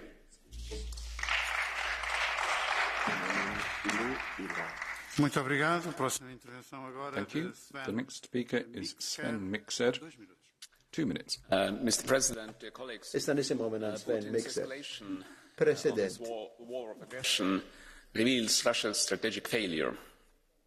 By his mobilization, his illegal annexation, and his nuclear saber-rattling, he is desperately trying to raise the stakes so as to scare Ukrainians and their allies. But Ukrainians are not going to be intimidated by Putin's bluster, and neither should we. Ukrainians' courage and resolve in defending their homeland has been amazing throughout the conflict. But the recent success on the battlefield also owes to the support they have received and continue to receive from allies in Europe and elsewhere. In order to consolidate the recent gains, Ukraine needs much more of our support. Sure, we all want peace to come to Ukraine as quickly as possible, but to be durable and sustainable, it will have to be a just peace. And in case of this war, this means the full restoration of Ukraine's sovereignty and territorial integrity.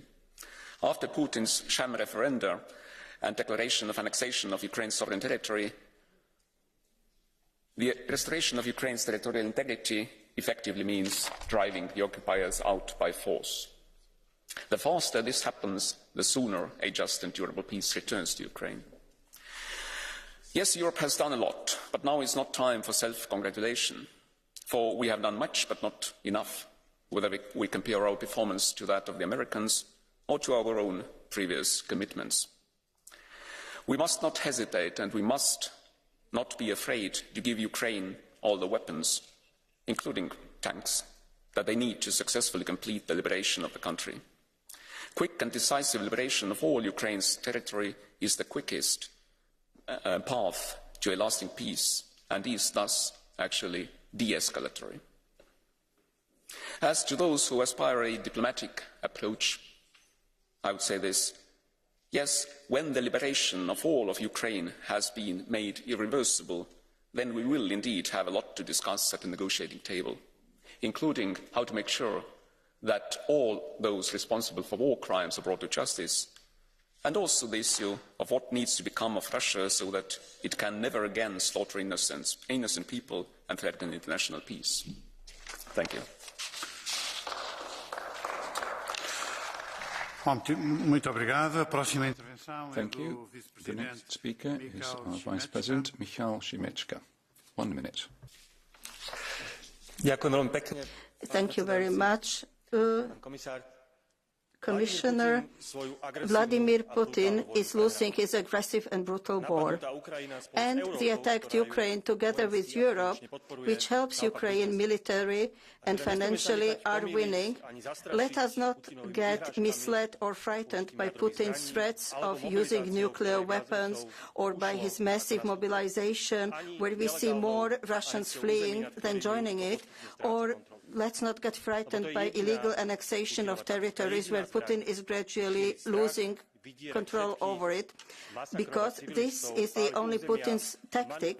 The only weapon he has is to spread fear, blackmail everyone, massacre civilians, burn land, manipulate energy prices, and endanger Europe's critical infrastructure. But in reality, he is weak. If Ukraine and Europe should win this war, we must stay united. We must adopt harder sanctions and continue delivery heavy armory to Ukraine. The victory of Ukraine will be also the victory of free and democratic Europe. Thank you. Thank you. I'll give the floor now to Bronis Rope. 1 minute.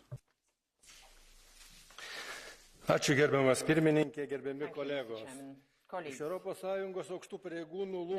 high-ranking EU officials keep mentioning regrets that previous warnings of the Baltic states about Russian plans fell on deaf ears. But what's the meaning of these words, of these regrets, if the situation today remains almost unchanged? The introduction of new sanctions is losing pace. Atrocious crimes by Russian militaries cause less and less emotions. In the end, Europe is only reacting to the acts of Putin instead of taking proactive steps in advance of a new attack. Have no doubt, ever since launching the war in Ukraine in 2014, the Kremlin has been sticking to its goals. Talking to an aggressor is useless. And phone calls appealing to common sense and diplomacy bear no fruit at all. We have to understand that common sense is non-existent in the Kremlin, and we have to act correspondingly. Thank you.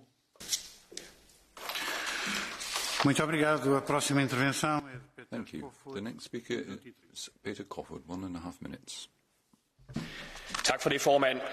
Da Rusland angreb Ukraine, troede mange, at der ville blive tale om en kort krig. Ukraine det blev ikke en kort krig. Nu er situationen everyone thought it wouldn't last long, but that's not what happened. The situation has changed fundamentally. Things are not going well for Russia on the battlefield. The Russians never won swiftly. The way the Ukrainians are pushing the Russian forces back show how ineffective they are, and the soldiers don't seem to be very motivated, if at all. Whence the need to mobilize more soldiers. Many of the conscripts consequently leaving Russian territory. Putin has underestimated Ukraine and ignored their action from the West. Sanctions are not going to disappear. They will remain, and I support them, and I call for far more of them. Before the beginning of the war, many leaders weren't listening to the Poles and people from the Baltic republics who were warning of the threats of working with Putin. There are those in the West still talking to Putin. Russia needs to learn it must be aware of the consequences of unmotivated attacks on a peaceful neighbour. Europe must reduce its dependency on Russia, and it must also provide some motivation for the Ukrainians, allowing them to push the Russians out of occupied territory. The West must not cede an inch to Putin now or ever in the future. Thank you. Thank you. The next speaker is Jacek Zaporozhye. 1 minute. Russia's war against Ukraine has started in 2014, and some woke up to it only this year. While we in Central Eastern Europe were screaming about the growing danger of Russia's imperial appetite, others in the EU were supporting Russia with generous military and energy contracts. It was a fatal mistake with heavy repercussions and losses. Today, many recognize Poland, Baltics and other countries, frontline countries, were right but not listened to. Today, the same people continue not to listen and not to follow informed advice of Central East European countries. The frontline Central European countries were the only, besides US and UK, to give immediately a big part of their effort and budget to support Ukraine's fight and to receive, this time, true refugees. EU did not help adequately frontline member states. Many in the EU, even now, are opposing to send military equipment and disburse already promised money, not to mention increase. It is our urgent imperative and duty to give more heavy weapons and more finance and join the US initiative of monthly 1.5 billion transfers to Ukraine budget, to put to zero and sanction Russia, to enforce payment of reparations to Ukraine, and finally to accept Ukraine in NATO. Thank you.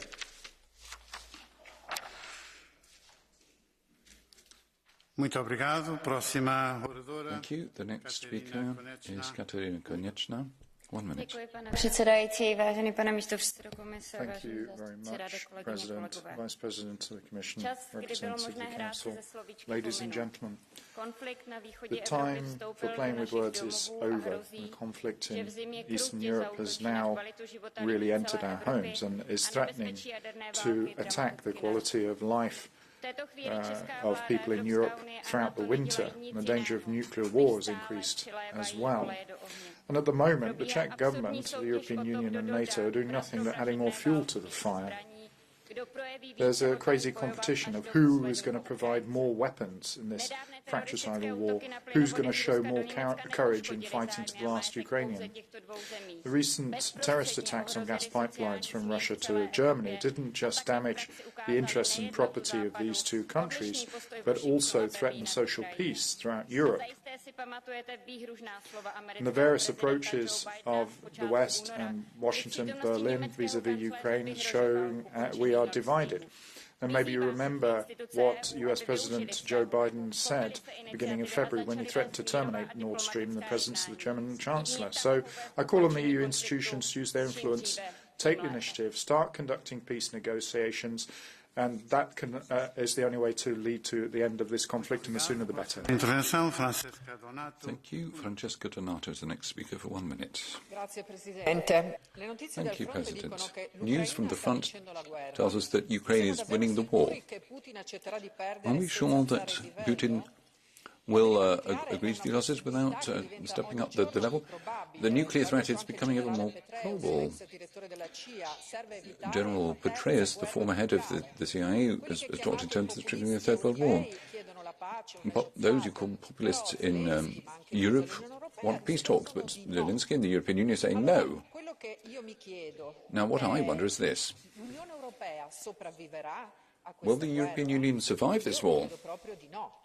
I really don't think it will, because we have to ask ourselves when the bombs are going to start falling on our cities.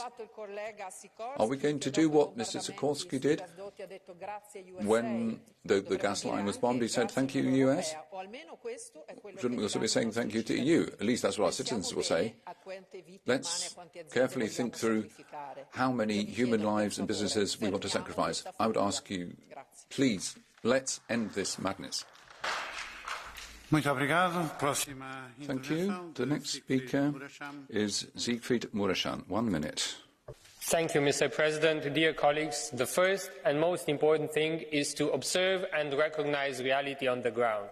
And reality is that Ukraine is winning this war, Russia is losing this war, and Russia knows it. Russia is answering with aggressiveness, and Russia is answering with propaganda, and our first important duty is to tell the truth to the people of Europe, to make sure that the people of Europe are properly informed. We have to tell to the people that Russia is failing militarily, it is failing politically, economically, and it is failing morally. What do? We have to stay united, we have to help each other within the European Union, we have to help our neighbouring countries, we have to help Ukraine, and we have to continue sanctioning Russia. Sanctions work, there are no more investments into Russia, Russia has no more access to our top technologies, and next year it will have no more revenues from gas and fossil fuels from us. We saw last week that Russia is trying to also affect our immediate neighbouring countries. It cut by 30% the gas supplies to the Republic of Moldova, an EU candidate country. We have to help there, and Commissioner, Vice President, amounts which are small for us make a big difference and will help keep the Republic of Moldova, an EU candidate country, on the European path. Thank you very much. Thank you. The next speaker is Tonino Pizzola. 2 minutes. Thank you, Mr. President. More than 7 months since the start of its aggression, things are not going as planned for Russia. What was supposed to be a quick special military operation turned into a long battle where Ukrainian forces showed exceptional bravery and even started to advance. The pipeline that was a significant source for financing for Russian aggression is sabotaged. In desperation, Kremlin began to mobilize. I believe that once again this House will confirm a strong text resolution and this lead the way for future actions. Our demands and suggestions are precise. We want and ask for another robust package of sanctions targeting anyone involved in this illegal referenda, as we will never recognise its so-called results. Coordinated actions on the visa and asylum applications of the Russian citizens, and concrete proposals for advanced military support. I would also like to reflect on the great sense of unity permanently shown by this House since the start of the Russian aggression on Ukraine. One of the most critical tasks is maintaining unity among our governments and citizens as well. We have to be clear and say the origin of all problems that our citizens are dealing with, high energy prices, food supply problems and security threats, are caused by the actions of the Russian regime. The firmer we are with our sanctions, the sooner they will end. And the change in Russia should come from within. Therefore, we should increase our support to those in Russia who raise their voices against the Putin regime and can be the drivers of this change. This war will end Putin's regimes. Slava Ukraini! Thank you. The next speaker is Bernard Guetta for 1 minute. Ladies and gentlemen, the question we need to put today is to ask ourselves where we are. Well, on the Ukrainian side, the counter-offensive is being crowned with a massive success because the advances to the east are now seeing where liberating troops are heading towards Kherson. On the Russian side, on the contrary, we can see a political debacle added to the military debacle.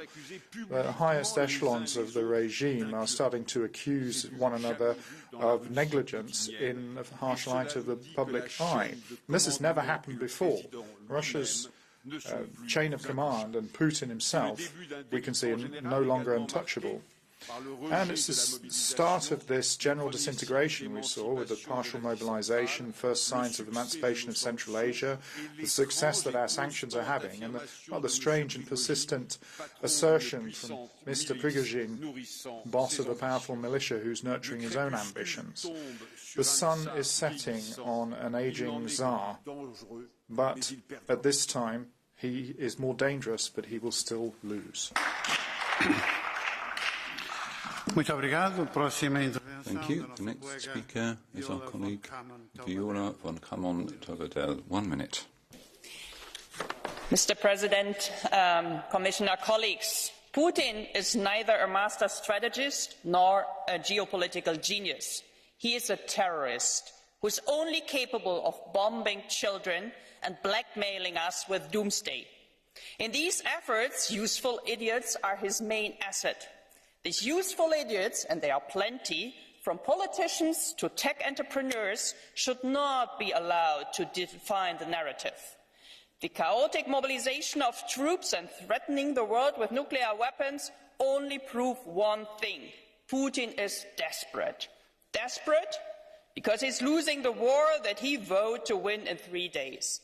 Desperate because his sanctions are biting and his propaganda cannot outweigh the empty Russian fridges for long. Desperate because he hears the voices of mutiny in the Kremlin corridors getting louder and louder.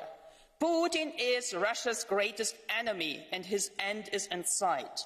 Until then, we will continue standing firmly with Ukraine, arm them with heavy weapons, support the EU initiative for tanks, so that its brave people finally win this war. Thank you. Thank you. The next speaker is Gilles Le Breton for 1.5 minutes. Colleagues, in the light of a war, international law calls for the aggressor to be condemned and the aggressed party to be defended. I therefore decry the invasion of Ukraine and the annexation by Russia of 4 Ukrainian regions. It's an unacceptable attack on the territorial sovereignty, the territorial integrity of a sovereign state. This is a fundamental rule of international law. From Aristide Briand back to Victor Hugo, those who've defended a peaceful society of nations have always rejected the use of armed force. These demands have to be directed at Russia, first of all, and its president, who went for armed aggression against a neighbouring country. But they also have to be directed to the president of the European Commission, who recently came along to tell us that only a military outcome could end this dramatic conflict, which is tearing European peoples apart. No, the European Union should not give in to wild warmongering. This war can only be brought to an end by ceasefire negotiations.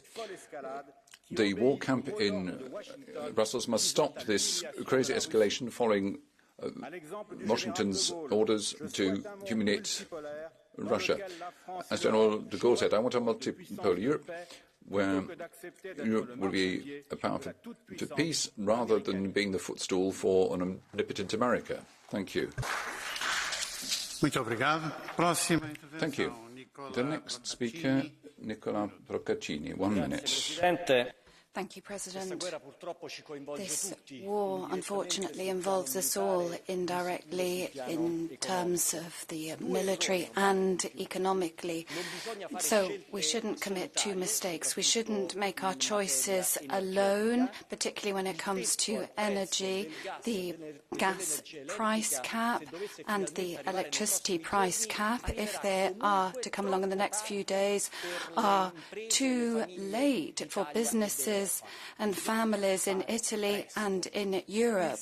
There's a need to act quickly. The second mistake we should have avoided is division internally. The political campaign against certain conservative governments is a real injustice, hitting those European states which are bearing the brunt of the geopolitical crisis.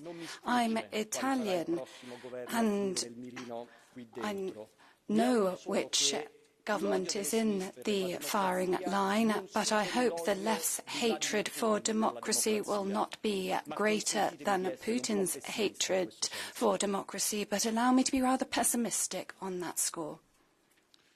Thank you. The next speaker is Andrea Bocskor. 1 minute. Thank you, President.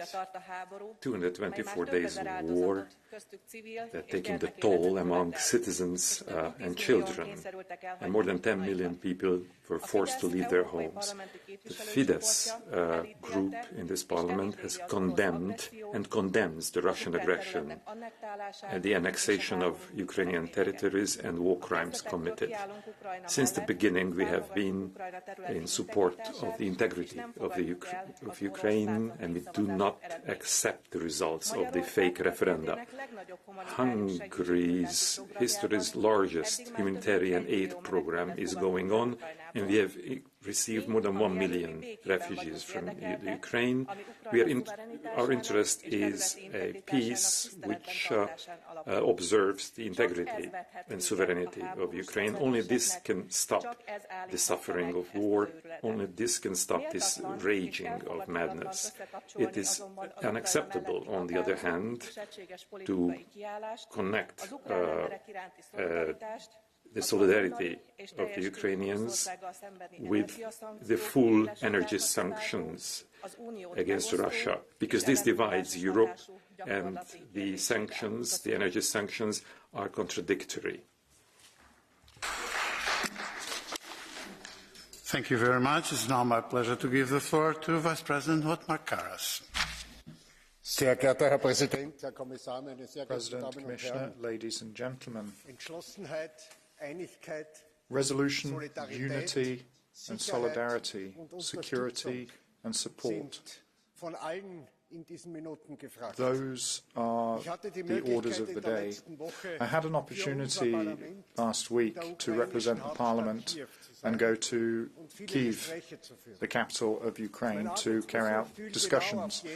My working visit arrived on the same day that Putin decided to annex and announce further areas of Ukraine. With these unacceptable injustices and irresponsible, worrying decisions that he's taken, the illegal, bogus referendums, the nuclear threat and mobilization, in all this, Putin is stepping more and more close to escalation. He's turning up the pressure. Now, the persistence and resolution and resilience of the Ukrainians have surprised me and encouraged me. So that's why I support increasing sanctions and the package of measures from the Commission, and I also support the measures that the President of the Commission announced to us today to reorganize the energy market, to make sure that the price mechanism is brought in that will help. Muito obrigado. Thank you.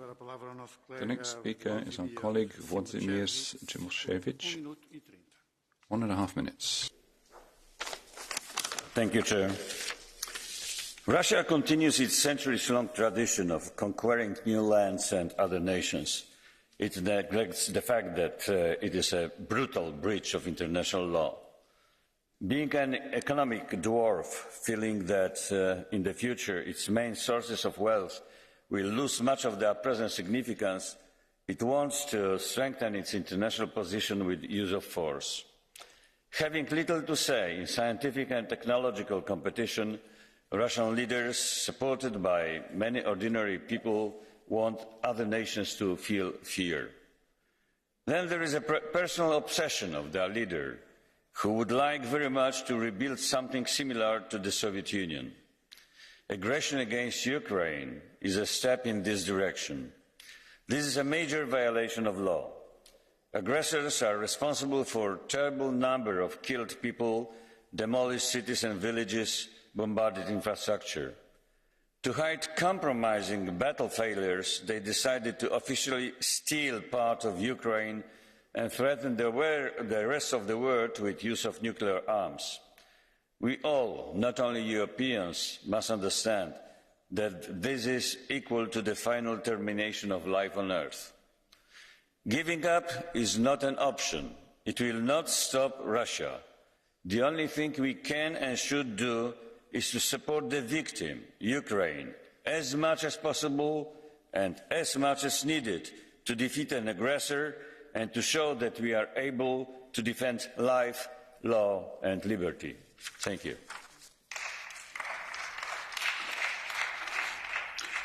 Muito obrigado. Thank you. The next speaker, Cioloș, 1 minute. Cred că în ultimele luni, atât noi, cât și ca și reprezentanți ai cetățenilor, cât și cei care conduc instituțiile Uniunii Europene, but also representatives of the citizens and those who lead the EU institutions have learned an important word, courage. We have been standing by the side of Ukraine in this criminal, unjustified and unprovoked war started by Putin from the beginning. We've supported Ukraine. We've supported them with wheat exports. We've taken in refugees. It's important that the EU show this courage. And we've seen results, actually. The Russian fronts are crumbling in many areas, and we've seen the courage of Ukrainians as well.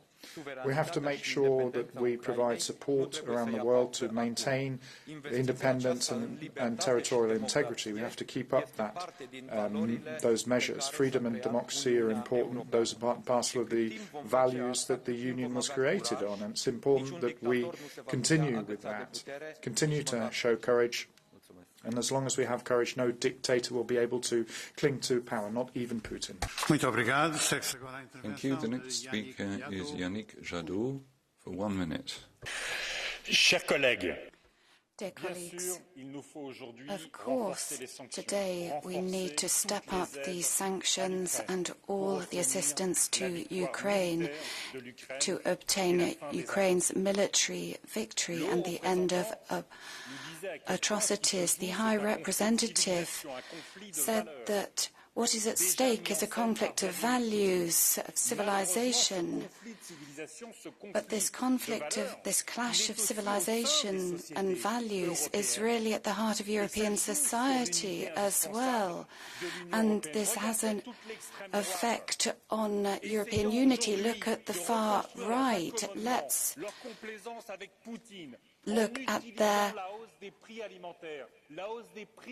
friendship with Putin, the social injustices, which really go to serve their vision and values. Look at the increase in prices as well, and the decoupling between gas and electricity prices is something which has come too slowly. You need to act more quickly. And the windfall tax as well. We're talking about 2.6 billion going to shareholders. That's more than France's budget for heat renovation. If there's no social justice in this work for the climate, for the work we're doing for Ukraine, we will lose when it comes to this clash of values. Muito obrigado. Segue-se agora a intervenção de Harald Wilimski, 1 minuto e 30. Danke sehr.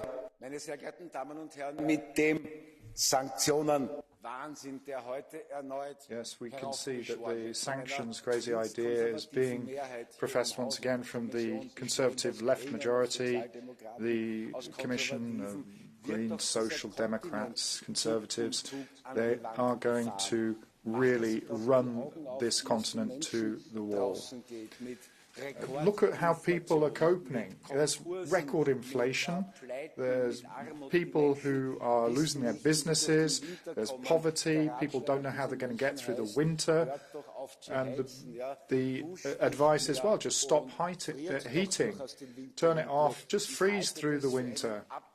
I think this is a ridiculous path to take that leads to an abyss. And we need to see this from a humanitarian point of view. We are living through difficult times, and there are voices who are calling for peace in these times. It's not the evil right that you always invoke.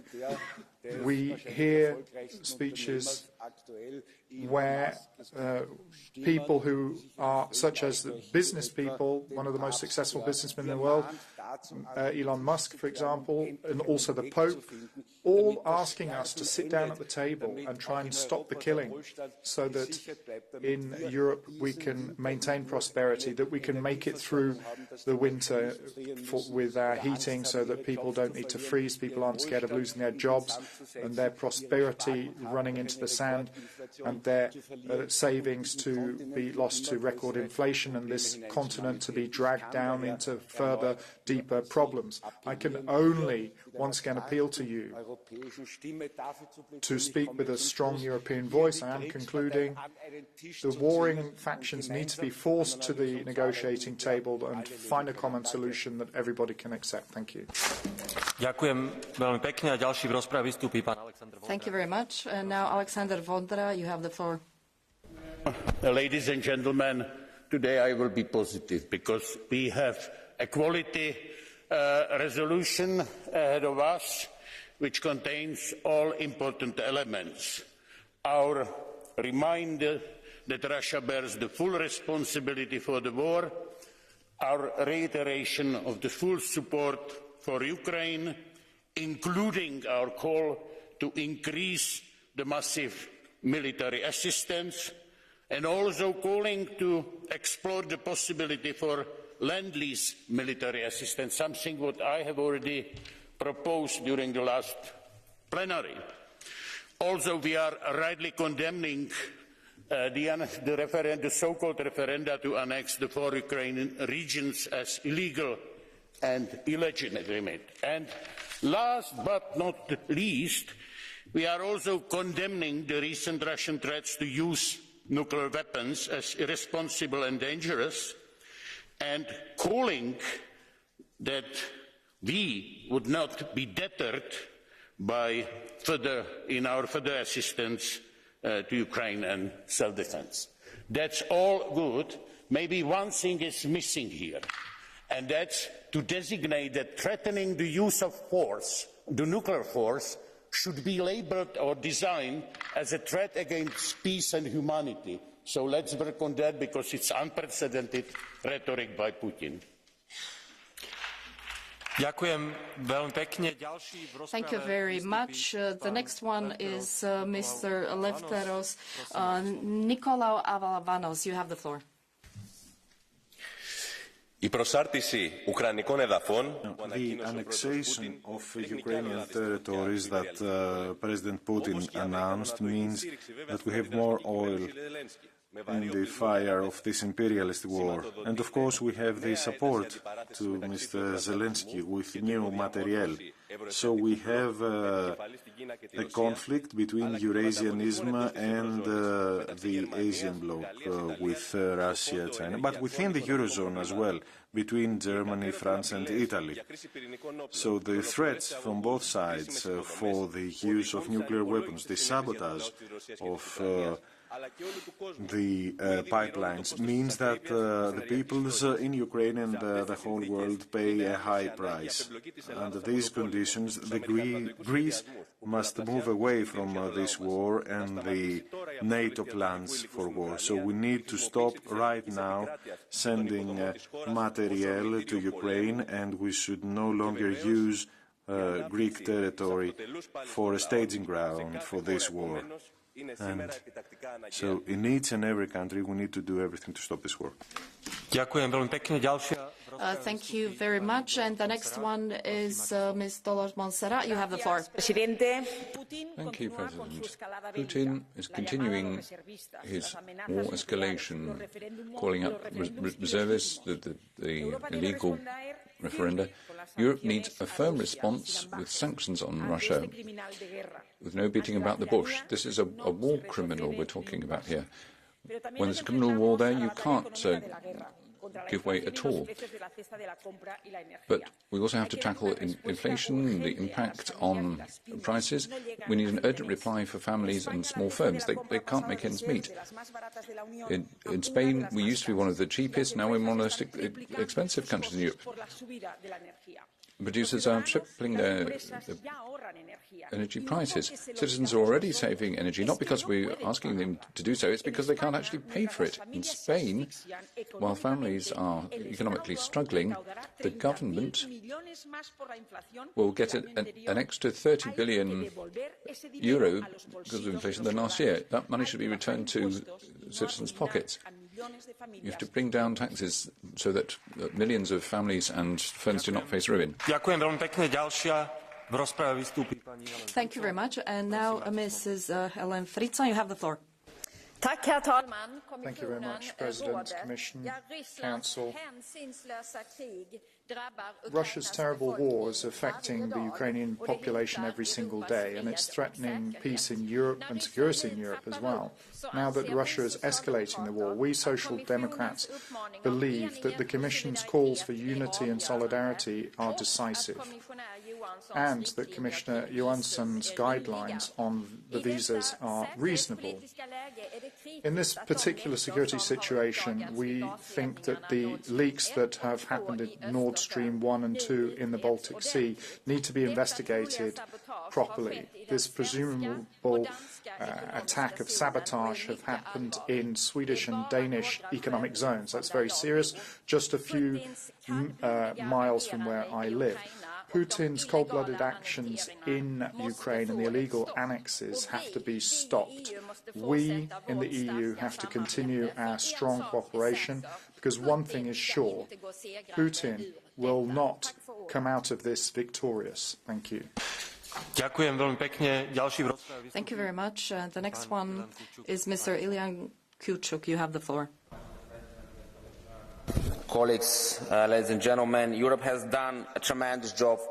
Europe has done a lot of things including military support, financial support, but it's not a time for a self-celebration. We must continue our support to brave Ukrainians who are fighting not only for their designation, for their identity and belonging, but they are fighting for us, for Europeans, for European values. And they deserve our admiration and great support under the leadership of President Zelensky and certainly the brave Ukrainians. Secondly, we have to resist. And every time Europe is tested by foreign actors, by big powers, by invaders, this time I think there is a greater test of our unity. We have to resist and put together the European Union, because only if we are able to come together we will be able to overcome the crisis. And indeed there are many, starting from energy and ending by social consequences of the crisis. But one thing is clear: unity is the key. Unity within the Council, but also unity within the European institutions. So let's unite Europe as never before. Thank you very much. And the next speaker is Mr. Jakob Dalunde. You have the floor. Thank you very much, President. Putin maintains that the population in Donetsk, Lugansk, Kherson and Zaporozhye have freely chosen in the so-called referendums, but they are against international law. It is a lie, just as the annex of the Crimea back in 2014 started this war. Russia's annexing territories in Ukraine are a crime against international law. And the list of war crimes that Putin's been accused of is becoming longer and longer. The attacks on Ukrainian populations are hardly even mentioned on the front pages of newspapers anymore. We cannot allow this war to disappear into the background. The energy crisis is something that will affect Europe this winter, but it's not the worst thing. War is the worst thing. Our brothers and sisters in Ukraine are paying the ultimate price every day, and every day Europe doesn't take those steps and stop buying fossil fuels from Russia. We have to stop. Thank you very much. The next speaker is Mr. Dominik Tarczyński. You have the floor. Thank you, Mr. President. We should have listened to Poland. Ursula von der Leyen said during her State of the Union speech. She says we should listen to Poland. We should have listened to Poland. But you didn't want to listen. You didn't want to listen about Nord Stream. You didn't want to listen about illegal migration. You didn't want to listen about Putin. And you didn't want to listen about sanctions. Sanctions. What about Russian diamonds? Why there is no embargo on Russian diamonds? Why? Because the capital of the diamonds industry, Antwerp in Belgium, would be unhappy, isn't it? Why there is no sanctions on the Russian diamonds? Nord Stream is destroyed, but the diamonds are making money for Russia. So stop lecturing Poland, stop pointing us with your finger, stop lecturing us about democracy, do not be a hypocrite, take actions, not a beautiful words. Be like Poland, be brave, believe in your own nations instead of being dependent on Russian rubles. Be brave, be like Poland. Thank you. Thank you very much. And the next speaker is Mr. Mislav Kolakušić. You have the floor. Ladies and gentlemen, citizens, we need to look at these political relationships between the superpowers of Russia and SAD has to be analyzed objectively. If we did that, we could have prevented the war. If Mexico had decided to support the Russian Federation and place nuclear missiles on the border with the United States, what would be the reaction of the United States? Sanctions. We had 70 years of historical experience how sanctions influence the attempt to depose democratically elected leaders. 70 years after introducing the economic sanctions to Cuba and to the North Korea, so today, 7 decades later, the same dynasties are still in power. Did we not learn anything? We have to turn to diplomacy. War will only lead to nuclear war, and it will lead to the death of hundreds of millions of people. We have to use our historic experiences and turn to peace. Thank you very much. And now the next one is Andrei Kovachov. You have the floor.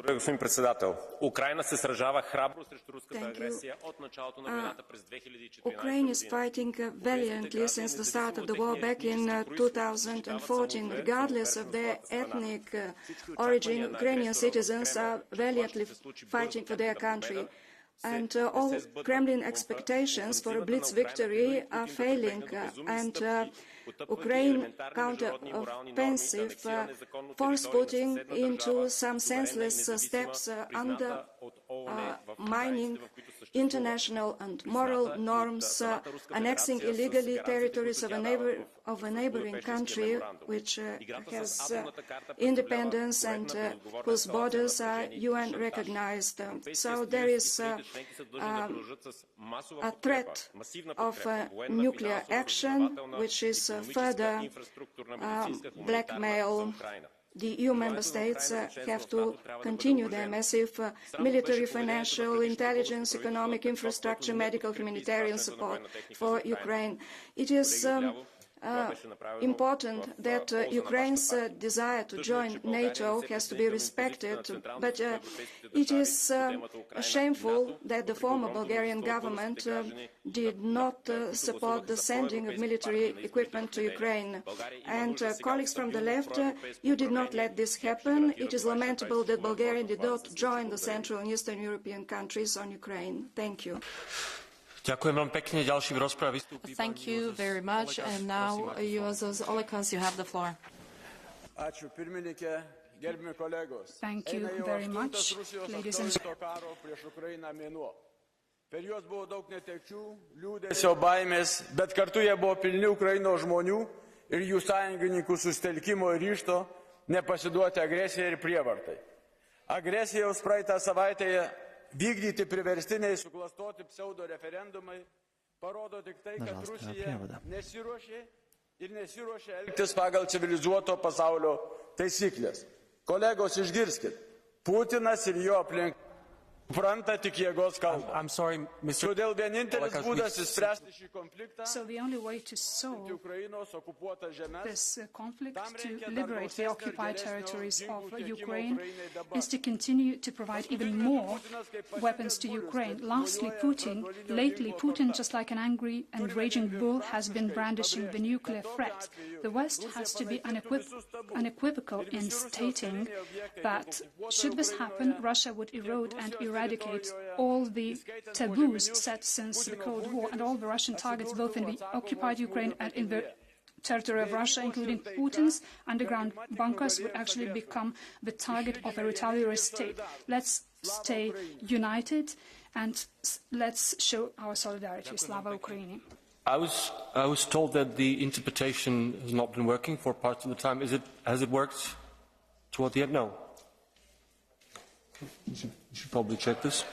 Ďalšia v rozprave vystúpi pani Roža Thun-Hohenstein, and we're going to be sure to fix the interpretation.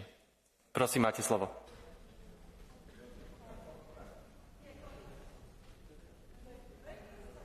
Putin, in fact, is what we witness in this very room. We were never as united as during this debate. And this unity from one debate to another is more and more visible. Even Alexander Vondra was positive this time. There are, of course, some shameful exceptions, but they are not even worth mentioning them. The determination of our leaders to support Ukraine is also more clear from day to day, week to week, month to month than what we heard from Roberta Metsola, Josep Borrell, Ursula von der Leyen, is one voice, or the voices that complete each other, member states, citizens, we all must follow. It is not even those words, it is not only words, because they became facts, actions, or very clear plans for the future. And of such a European Union, I am really proud. Only so, by strengthening our policies, we strengthen also our sovereignty. Not only we need to be sovereign, but also Ukraine needs a strong, united, sovereign, ready to pay the price, because we know that otherwise the price will be much higher. Thank you. Ďakujem veľmi pekne. Ďalší v rozprave vystúpi. Thank you very much. And now, Pier Nicola Pedicini, the floor is yours. Grazie, Presidente. Thank you, President. Commissioner, I think that this time people are really very fearful. They're afraid because they can see that this escalation is not wanted by just one side, but both. So they're not just afraid of Putin and his threats, they're also afraid of us Westerners. Let me read you a statement by Biden released in February before the Russian invasion. If Russia invades Ukraine, we will destroy Nord Stream and make sure it no longer exists. Well, look, those declarations are scaring, because you can't see where they want to get with this. You can't really see either what the European Union really wants to do, given that no head of state or government has really made any step towards peace. The European Union, I think, should be playing the role of a third party to end this war in everyone's interest. The only head of state who's been brave enough to say something in this direction is the Pope. Putin must stop the war, and Zelensky should be open to serious peace proposals. So I would urge you, let's at least listen to what the Pope has to say. Thank you very much. The next speaker is Madam Asita Kanko. The floor is yours. Thank you, President. Colleagues, the EU and NATO is contributing to an escalation and spiral of the event, sabotage of pipelines, the use of energy as a weapon against ourselves, illegal annexing of territory, and now threats of nuclear war. Putin has been carrying out a hybrid war for a long time. We're only starting to wake up to that, and that lies are reigning there, that he is not shy of breaking international law, and he is targeting civil infrastructure in his military attacks. And the EU has to go beyond itself now, make it clear to Putin that we will never give in to his blackmail. We know that this crisis is going to affect our energy provision, so we have to ensure that we maintain our critical entities and we deal with security supply of energy. We need to make sure that the war crimes are brought to justice. We should not allow him to move to nuclear war. We have to be resolute in reacting against him. We shouldn't be working against his people, but against his regime. And rather than war, we should have a multilateral, rule-based order that is brought back in. Thank you. Thank you very much. The next speaker is Mr. Paolo Rangel. The floor is yours. A escalada da guerra de Putin. Thank you. Putin's escalation of the war, mobilizing reservists with illegal annexations and nuclear threats, forces the European Union to be more united than ever and support Ukraine systematically. That's why we need to ask ourselves this. The SD, the Greens and the Liberals need to tell us what their position is on the unilateral action of the Scholz government, the socialist liberal green government in Germany, granting 200 billion euros without any coordination, without linking up with the work of the European Union and their partners, subsidising energy, thereby destroying confidence amongst the member states and fragmenting the single market. Yes, I want to ask Irache Sanchez S&D Group on Scholz's decision to take action alone, giving 200 billion euros of subsidies against all the coordination with our partners. Thank you very much. Thank you very much. I ask you to limit yourself to the allotted speaking time because we are running a bit late and there's a vote at 12 o'clock. Thank you very much. Prosím, ďalšia vystúpi. The next speaker is Madam Petra Kumpula-Natri. The floor is yours. Europe is sharing common understanding, and it's very clear.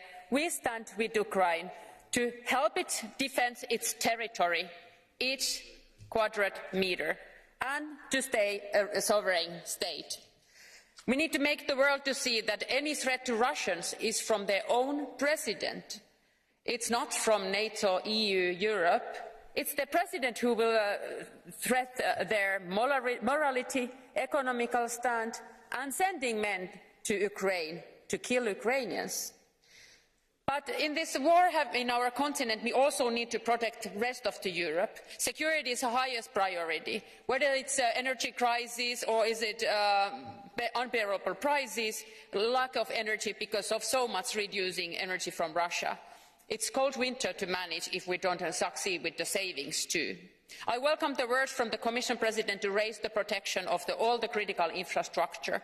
And also I welcome the words and general guidelines for visa assurance statement Commission took that every member state should take into account the security when issuing visas to Russians. Thank you. Thank you very much. The next speaker is Elsi Katainen. The floor is yours. Kiitoksia puhemies, hyvä komissaari, ministeri. Sabotaasi Itämeren kaasuputkessa, laittomat kansanäänestykset ja alueelliitokset Euroopassa, toistuvat siviilien joukkomurhat ja ydinaseilla uhittelu. Jokainen tietää tekijän näiden annexations in Europe, repeated mass murders, threats of nuclear weapons. We know who are behind these atrocities. And apart from us pointing fingers at each other, we need to resolve this crisis in Europe. And the quicker we do that, the greater the number of winners will be. This crisis has to show us that we can't be dependent on dictators anymore. European autarky is extremely important. We need to have a green transition. That can't be the only truth. We also have to make sure that we have energy security. And that means we need to have a broad range of the energy mix. Bioenergy is something that shouldn't be restricted, for example.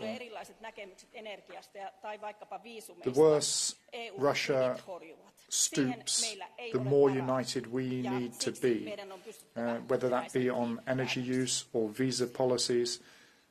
We have to make sure we are not split. The next speaker is Mr. Kaff. A cold winter lies ahead for Putin and his cronies. And Russia's attempts this week to illegally annex 4 regions in Ukraine have been rightfully condemned. This is an age of hybrid warfare, and the Nord Stream attacks reminds us that we are vulnerable. I'm encouraged by the plan presented by the Commission, the President this morning, to protect our critical infrastructure. But I am concerned about the security of our infrastructure, our underground cables, particularly off the coast of my own country, Ireland.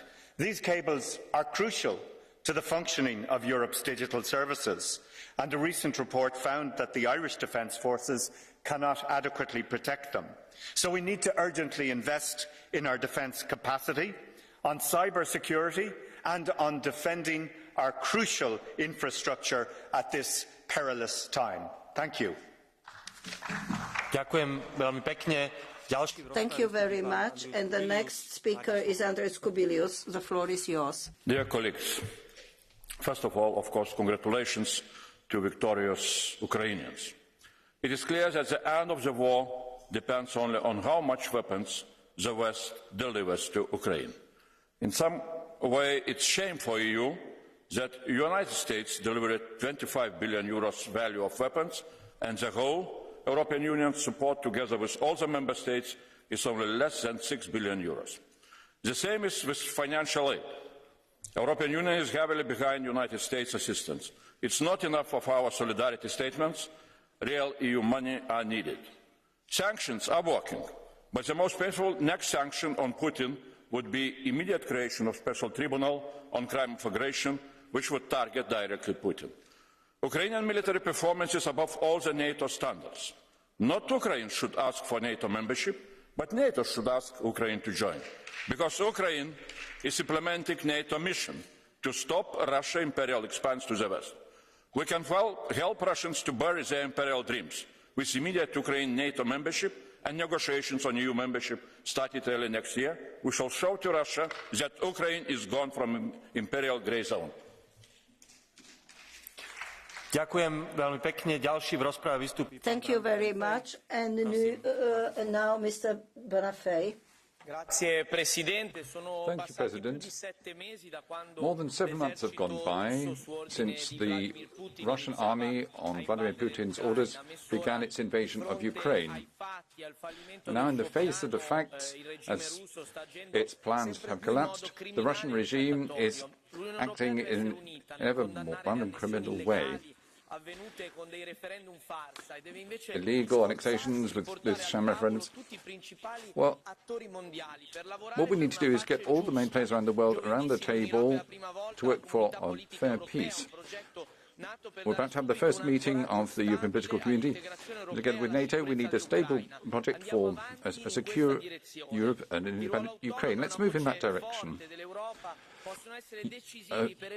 A strong, free voice of Europe could be crucial in avoiding escalation, with Russia and the US returning to the kind of bipolarization we had in the Cold War. We don't need that again. What we need is courage and ambition. The world has changed, and the European Union has to change too, to work for a lasting peace. Thank you. Thank you very much. The next one is Mr. Christensen. Please, the floor is yours. Thank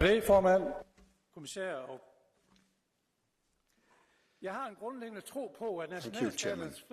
I believe that national states themselves should choose where they belong.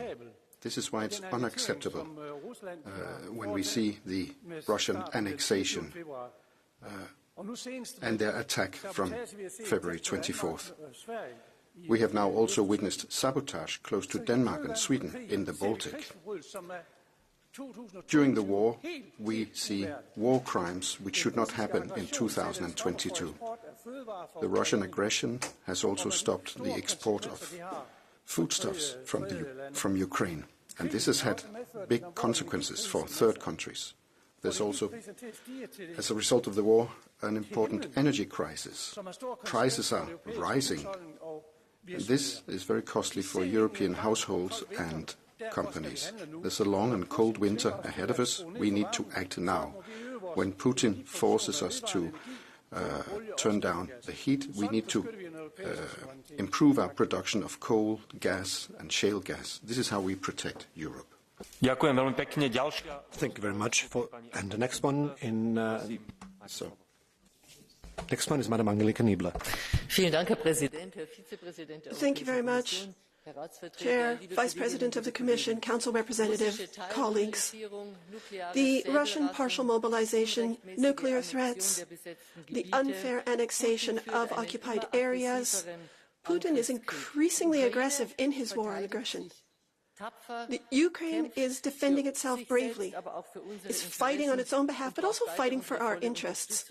And it needs our full support. And I welcome this 8th sanctions package that you're working on. But the war also affects us here in the EU, and we must do everything we can in order to tackle the spiking energy prices. Households can no longer pay their bills. High gas prices, which are driving our private sector to bankruptcy. I welcome the initiatives of the energy ministers. I think that's a good first step, but they need to be implemented quickly and effectively, and additional measures must follow. We need to have a gas price cap without endangering access.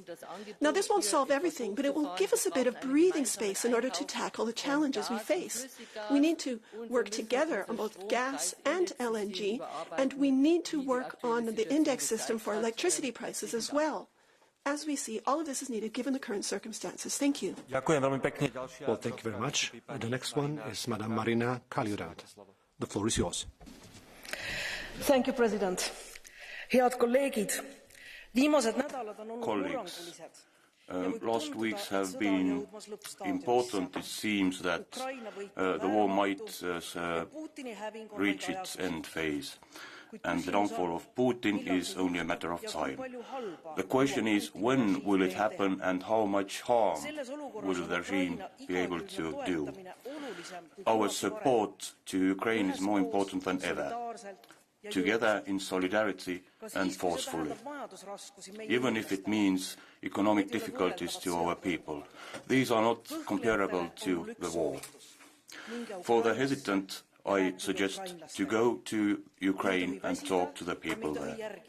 We mustn't tire and we mustn't give in to people who talk about peace at every price.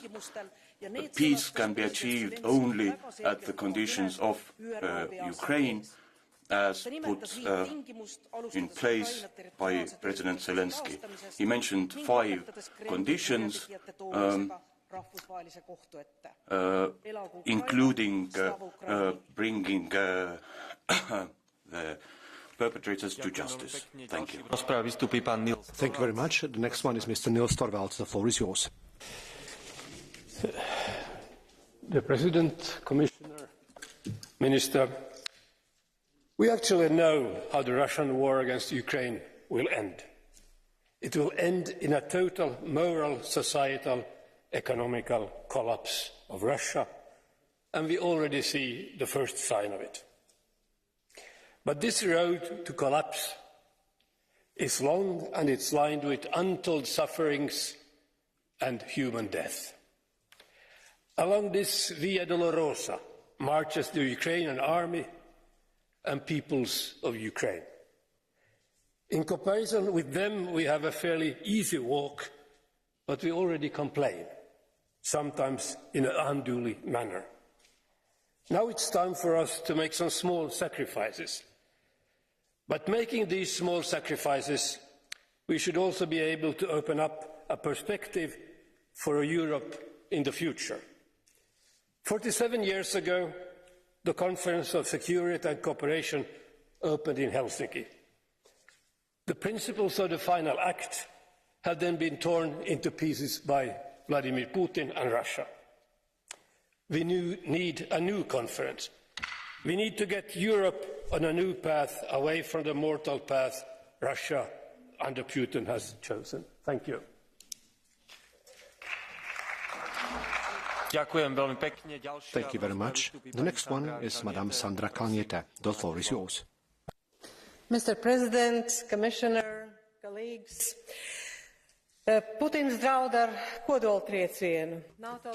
Putin threatens the use of nuclear weapons. NATO warns Putin of severe consequences. Ukrainians prepare for nuclear attack. These headlines reflect the escalation caused by the Kremlin. Putin wants to intimidate anybody who stands with Ukraine in its just fight. This cannot happen. Europe cannot again succumb to the illusion that Putin can be engaged in talks, and then he perhaps might remove the gas supply and prevent the winter freeze. Just the other way around, the EU should increase weapon supply to Ukraine so that every next victory would trigger more and more domestic protests, because Russia does not love losers. We have to focus more economic pressure by defining the price ceiling for oil and gas and by blocking the export of nuclear fuel. Our inability to agree on sanctions is shameful and shows that the Putin's escalation is working. Beyond comprehension is the fact that so far Ukraine has only received one of the promised 9 billion euros. Hopefully the 5 billion agreed on recently will reach Kiev in record speed. Slava Ukraini! Thank you very much. The next one to speak is Mr. Javier Moreno Sanchez. The floor is yours. Gracias, Presidente. Thank you very much, sir. Putin is losing the war in moral and political terms.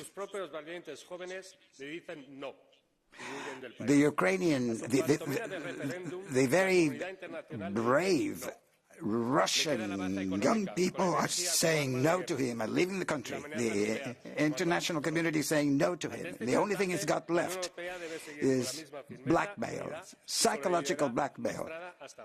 Faced with which, obviously, we have to show solidarity and unity. This means, obviously, there's a cost to be paid by European citizens. We have an energy crisis looming and food insecurity. But what we must do is to make sure that we buy gas collectively and that we have a strategy for this. Green energy and food security is what we need, and look at what happened at the WTO last week. And I would tell Mrs. Montserrat that taxes are good precisely in order to pay for the public services that your party would like to privatize. I may remind you that the forest fires this winter were not paid for by private... Thank you very much. Next one is Mr. Bart Grotius. The floor is yours. Dear President, dear Commissioner, dear Minister, thank you, dear colleagues. For the past 10 years, Russia has invested significantly in its capability for deep-sea water research, or the sabotage capability as we know it. For the past 3 years, Russia deliberately disconnected itself from the internet twice without severe consequences for its own economy or society. In the end of this year, internet cables were cut in Norway, Svalbard, where EU Galileo's ground stations are present. And all this time, this House asked for action, swift action. Last week, 2, not 3, 4 times, Nord Stream 1 and Nord Stream 2 were sabotaged. And this morning only, President von der Leyen announced a new plan to protect our critical infrastructure below sea. She announced satellite surveillance, stress tests and more cooperation. Well, dear colleagues, that's not even close to what is needed. This House has the ideas what is needed, and we will put them forward in the next couple of months, and we hope to cooperate with you, dear Commissioner. Boost the Maritime Safety Agency in Lisbon. Connect European coast guards, navies, make it into a new paramilitary venue.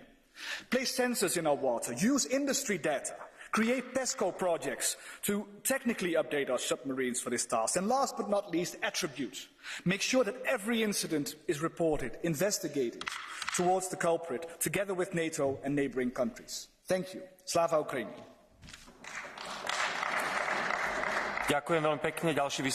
Thank you very much. The next one to speak is Mr. Luděk Niedermayer. The floor is yours. Thank you, Mr. Chair, dear colleagues, dear guests.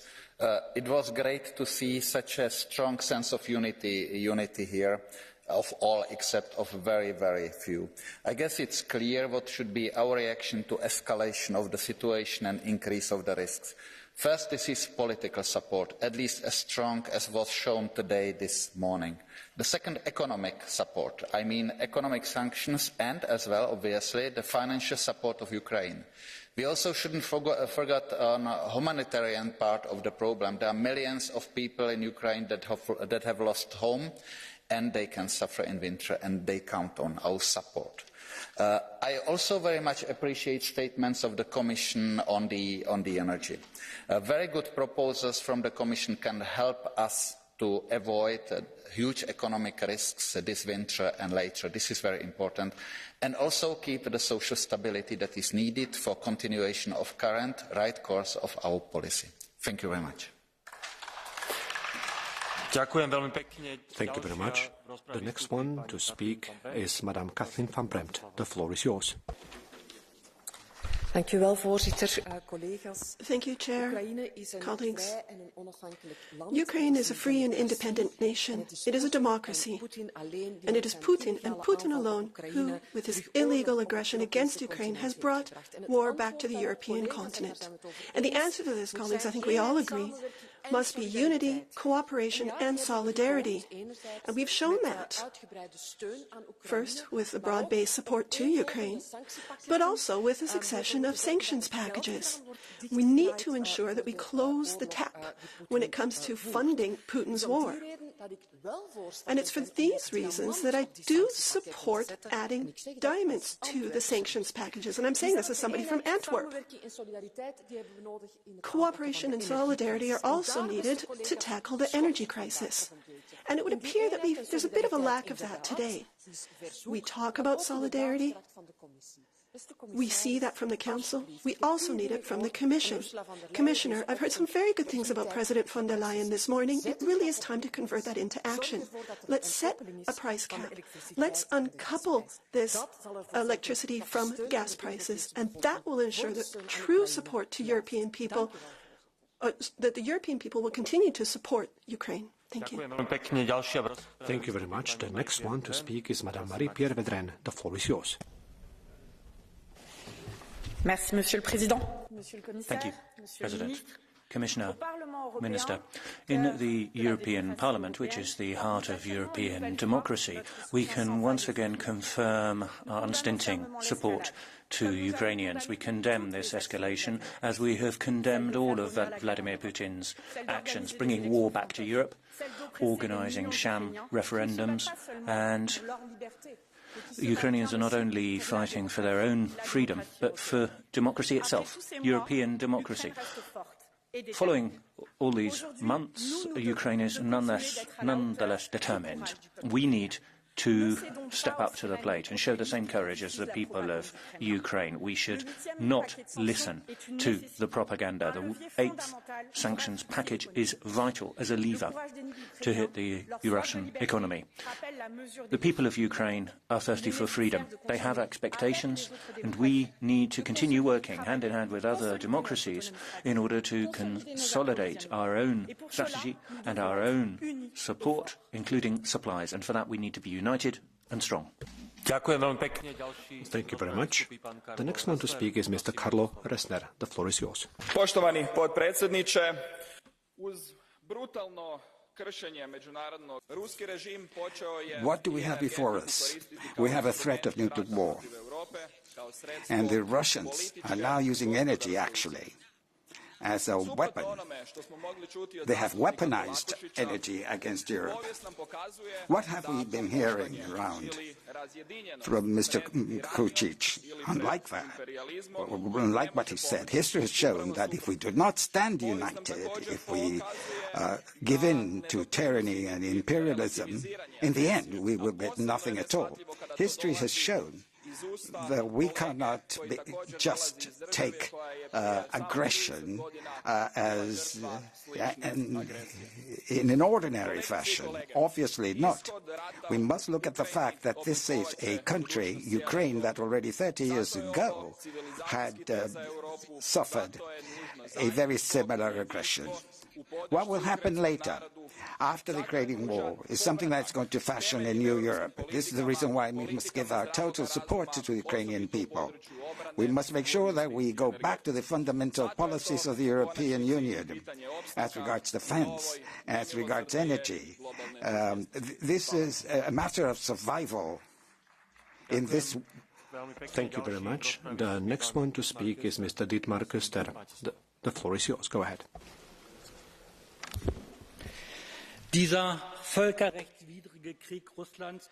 This war of Russia, which runs counter to international law, must end as quickly as possible.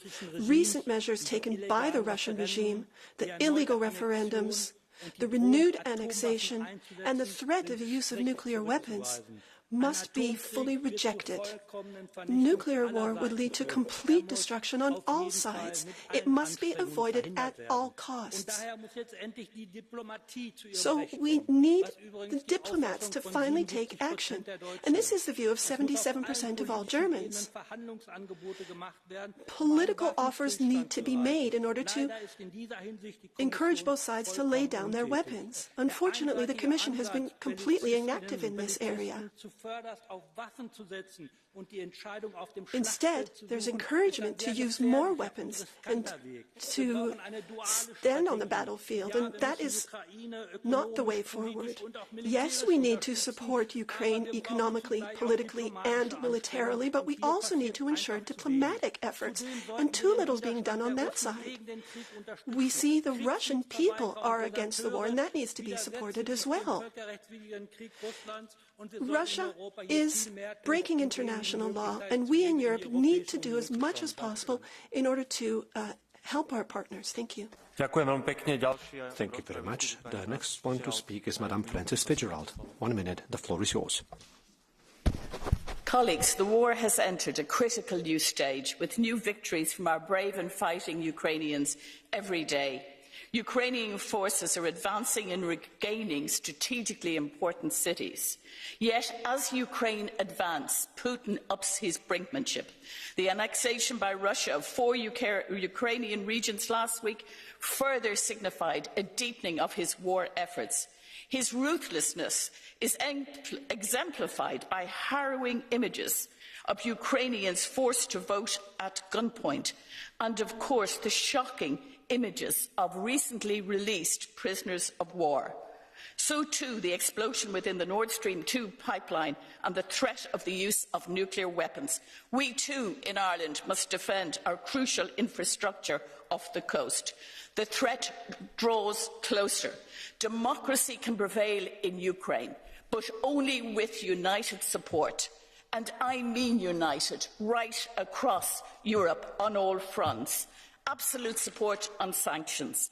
Ukrainians are fighting for our values, our democracies. They fight for us. Thank you. Thank you very much. The next one to speak is Mr. Francisco José Millán Mon. The floor is yours. Thank you, sir. Faced with this new escalation, there's one thing that I'd like to stress here, and that is how important it is for the European Union to give out a clear message. Remember that 141 countries at the General Assembly of the United Nations condemned Russia in March. But this condemnation has been translated into facts. There are very few countries that are actually applying sanctions. And I'm very worried about the abstention of Brazil and Gabon in the recent Social Security Council vote. The President of the African Union recently in Moscow said that the European sanctions ought to be lifted. Putin was in Samarkand recently with the leaders of India and China. Putin is not totally isolated yet, and therefore we must intensify our diplomatic offensive, and the President of the European Council should get more involved in this. This is no time for ambiguity, for indifference. This is a conflict between Russia and the whole of the international community. This is not an intra-European war. It's much vaster and wider than that. Its impact on the rest of the world is such that the world should become aware of this and act, therefore, in keeping. Thank you very much. The next one to speak is Mr. Traian Basescu. The floor is yours.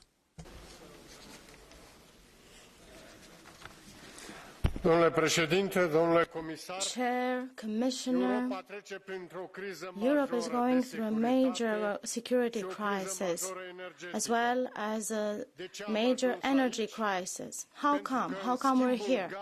Well, because in exchange for gas, for oil and for coal from Russia, we've accepted the situation in Transnistria, the massacre in Grozny,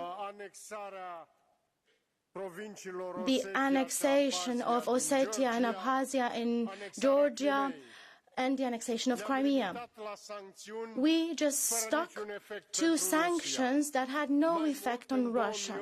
Moreover, in 2008, a European state blocked the access of Ukraine to NATO. And now Putin is threatening Ukraine and Europe that he would use nuclear weapons. And his reasoning is that the United States have also used nuclear weapons in 1945. Indeed, in 1945, the Second World War ended, whereas using the nuclear weapons now in Ukraine would mean the beginning of a nuclear war. Ukraine needs support in terms of weapons in order to defend its territory, and only then can we begin negotiating. Thank you. Thank you very much. The next one to speak is Mr. Vladimir Bilčík. The floor is yours. Mr. Speaker, Mr. Commissioner, colleagues, the unprecedented attack, aggression, war crimes, nuclear threats, mobilization, referenda, annexation, the words about escalation in practice. All these words mean the same. Russia keeps crossing the red line. They are destroying Ukraine, threatening European security, and they keep stamping on a European and global order. The European response must be unified. We need to be unified and determined. We need to join our forces with our allies in the world. We need to support Ukraine even more than we are. And we need to show that we are not to be blackmailed by Moscow. Moscow is on a path of no return. They have abandoned a civilized society. Now they are the outcasts of global order. Every investment into the victory of Ukraine is an investment into our own freedom and security. It is an investment in our own democracy, in a better future, where Europe will be joined by Ukraine, and once it will join our political sphere. Let us stand by Ukraine. Let us defend them, help them defend their territories, their people, their values. Ukrainians know how to win this war. Let us listen to them, and let us give them what they need. Slava Ukraini. Ďakujem veľmi pekne. Dear colleagues, just to apologize, the blue cards will not be issued because we're running out of time and we need to start voting soon. Ďalšia v rozprave vystúpi. The next one to speak is Madame Sunčana Glavak. The floor is yours. Hvala lijepa predsjedavajući, kolegice i kolege. Osuđujući rusku nasilnu aneksiju teritorija suverene države, potvrdili smo našu zajedničku odlučnost The EU institutions have firmly condemned Russia's illegal annexation of the territory of a sovereign state. We reaffirmed our common determination to support the freedom and preserve the territorial integrity of Ukraine,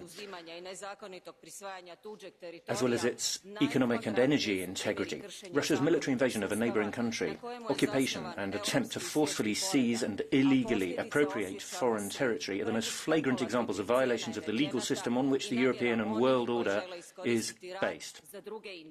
My country, Croatia, strongly condemns the violent and illegal actions. We are seeing energy prices going up. We're all suffering the consequences of that in Europe, but we must not abandon Ukraine. We were the victims of aggression in Croatia too. We had a struggle for our own freedom and made major sacrifices. We cannot abandon Ukraine.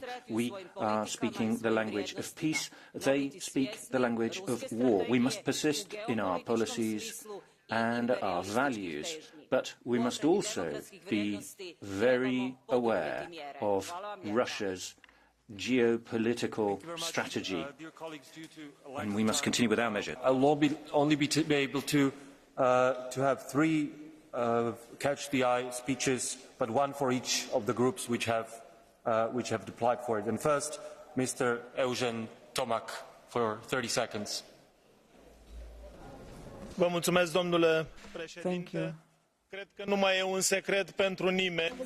Thank you, Mr. President. It's clear that Putin has compromised himself forever and is now trying to compromise all relationships that we could have with Russia after the moment of peace. We need to stay the course, to remain united regarding Ukraine, because Putin hasn't managed to reach its goal to annex Ukraine within a matter of weeks, because we showed unity, and right now the Ukrainian army is ever more determined, more organized, because they feel that we've got their back, and Putin is in disarray and keeps threatening with the nuclear weapon.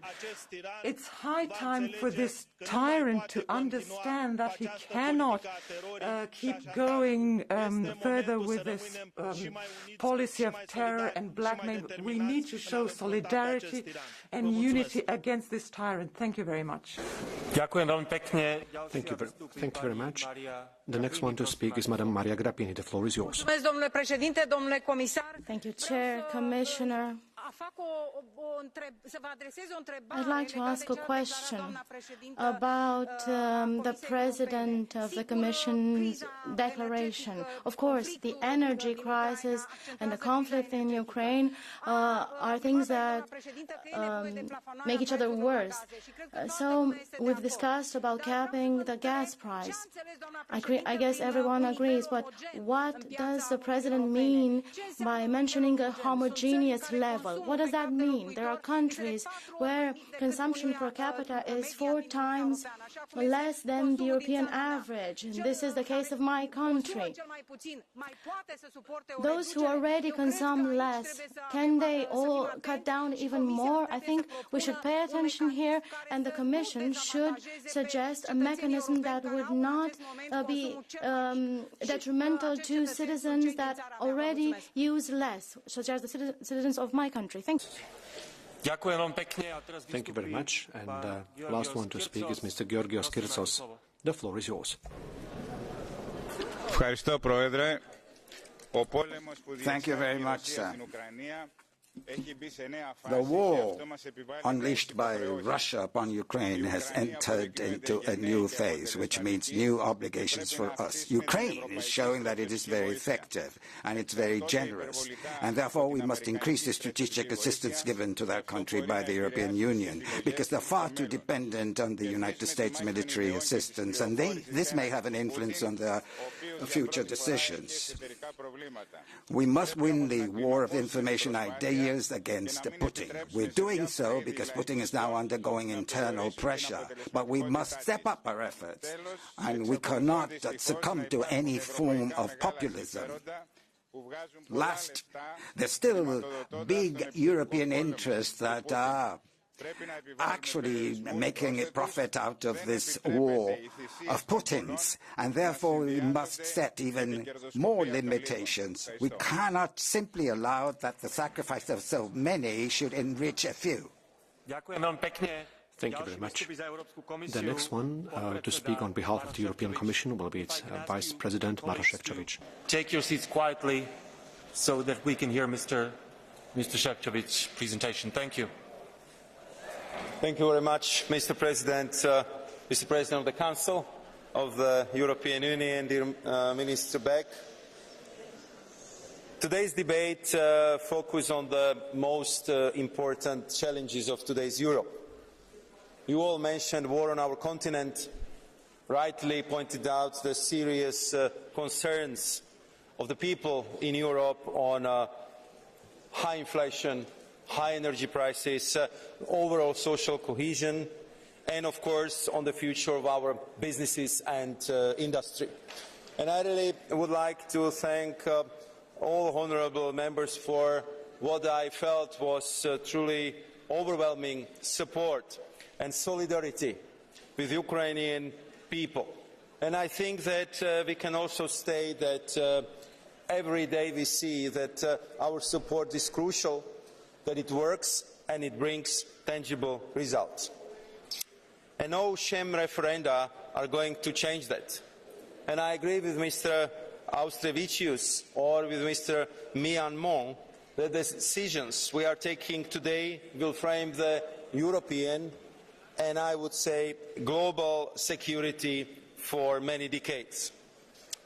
Almost all of you, honourable members, highlighted how important the unity and solidarity are to deal with current energy prices and high inflation.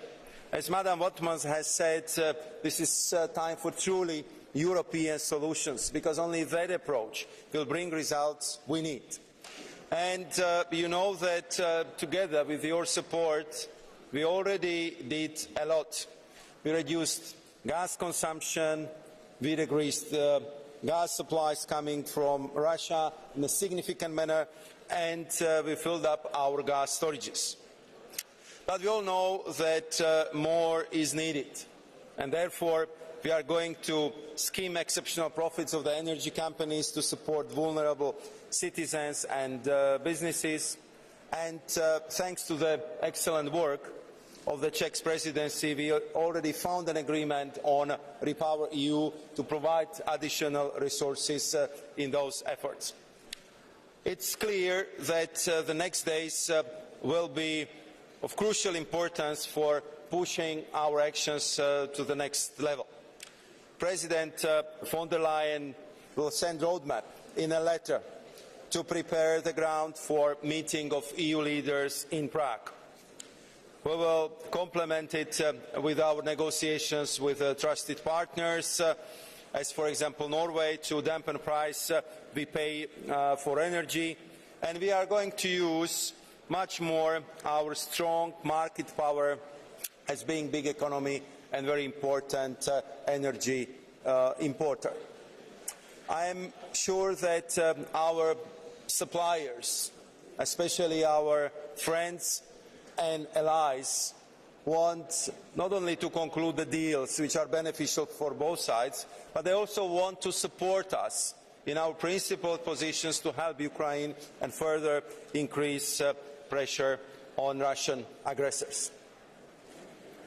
We want to make sure that we will take advantage of our big internal market and we will strengthen our energy platform to avoid a situation where member states are competing with each other, but rather we would work with them to support a common approach.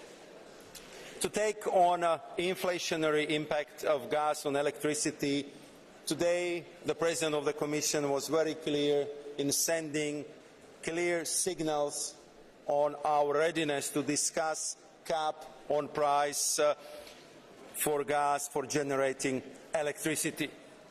We see it as another step not only to develop the new post-TTF price benchmark, but also to structurally reform our electricity market as it was called for by Monsieur Jadot or Madame Van Brandt. And to do it in a way that we will not only decouple gas from its unproportional impact on electricity price, but to forge new framework which will correspond to our goals to be climate neutral continent by 2050. On top of it, as you know, we are working on adaptation of temporary state aid framework to current energy situation, and I want to reassure you that we hear very loud and clear your calls to look for additional ways how to tackle high inflation, reduce energy prices and preserve our competitiveness, and most importantly for our citizens to uphold social standards in Europe. There have been concrete questions by Mr. Mureșan on Moldova. Just to be very brief, on top of our budgetary support and our macro-financial assistance in more than 225 million together, we are also helping through EIB, and we are helping with sending out the Frontex officers to deal with the migratory flows.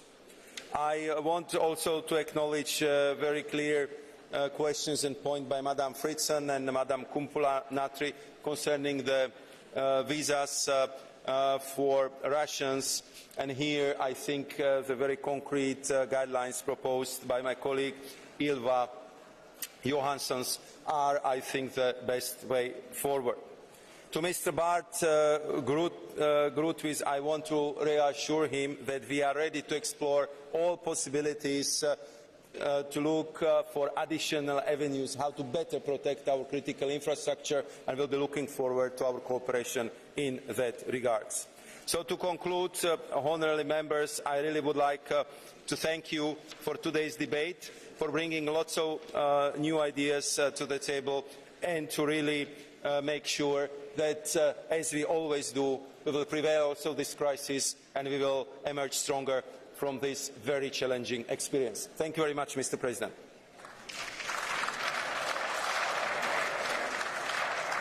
Thank you very much. And on behalf of the Council, we will now listen to the Czech Minister for European Affairs, Mr. Mikuláš Bek. The floor is yours. Mr. President, honourable members, Commissioner, by the way, I appreciate the opportunity to speak to a full House for a change. The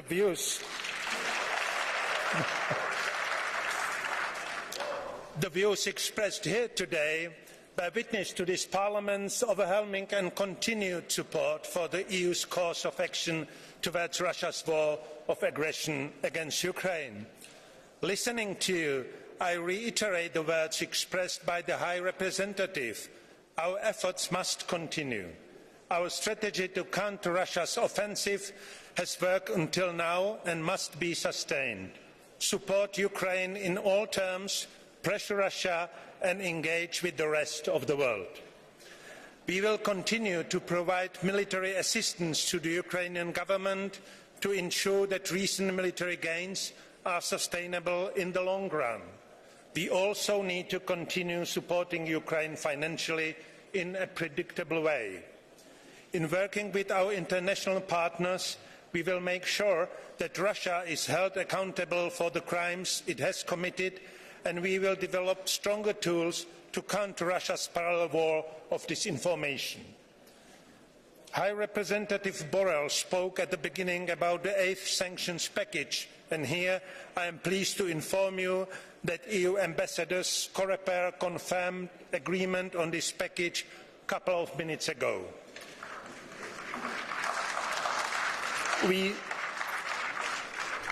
We see this package as a further step to isolate the Russian regime and weaken its capacity to pursue this war of aggression. The new sanctions package also represents a strong condemnation of the recent sham referenda and of Russia's illegal annexation of Ukrainian territories. President, Vice President of the Commission, honourable members, as you know, the motto of our presidency is Europe as a task, inspired by an essay by Czech President Václav Havel.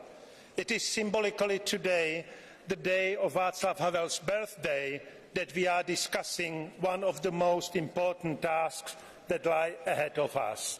Many thanks for your attention.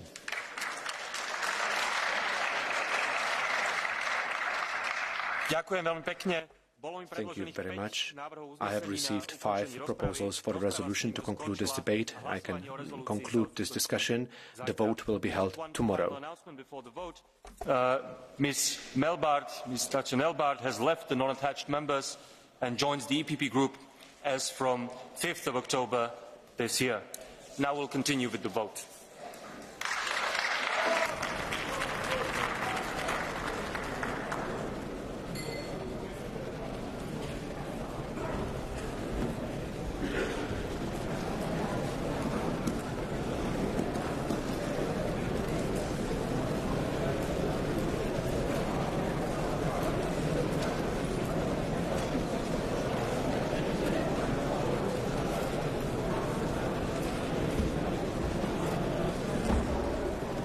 Die Sitzung ist wieder aufgenommen. The sitting is resumed. Wir kommen nun zur Abstimmung. We now come to the votes. Wir haben eine längere Abstimmung. It's quite a lengthy vote. Daher, mich dabei zu unterstützen, so please bear with me, and I'd ask for your support dann können wir das möglichst rasch to ensure that we can get through this as efficiently and as quickly as possible. We'll come to the motion for a resolution, situation of Roma people living in settlements in the EU. So the first motion for a resolution, the vote is open. Vote is closed.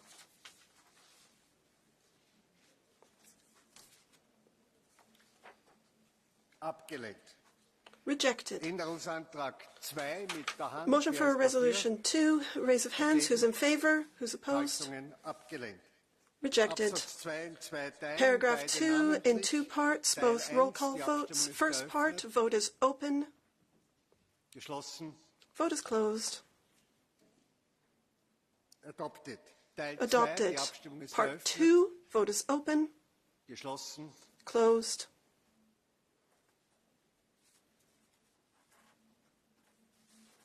Adopted. Adopted. Paragraph 4, also a split vote. Show of hands. First part, vote is open. Who's in favor? Who's opposed? Abstentions? Adopted. Second part, in favor? Opposed? Abstentions? Adopted.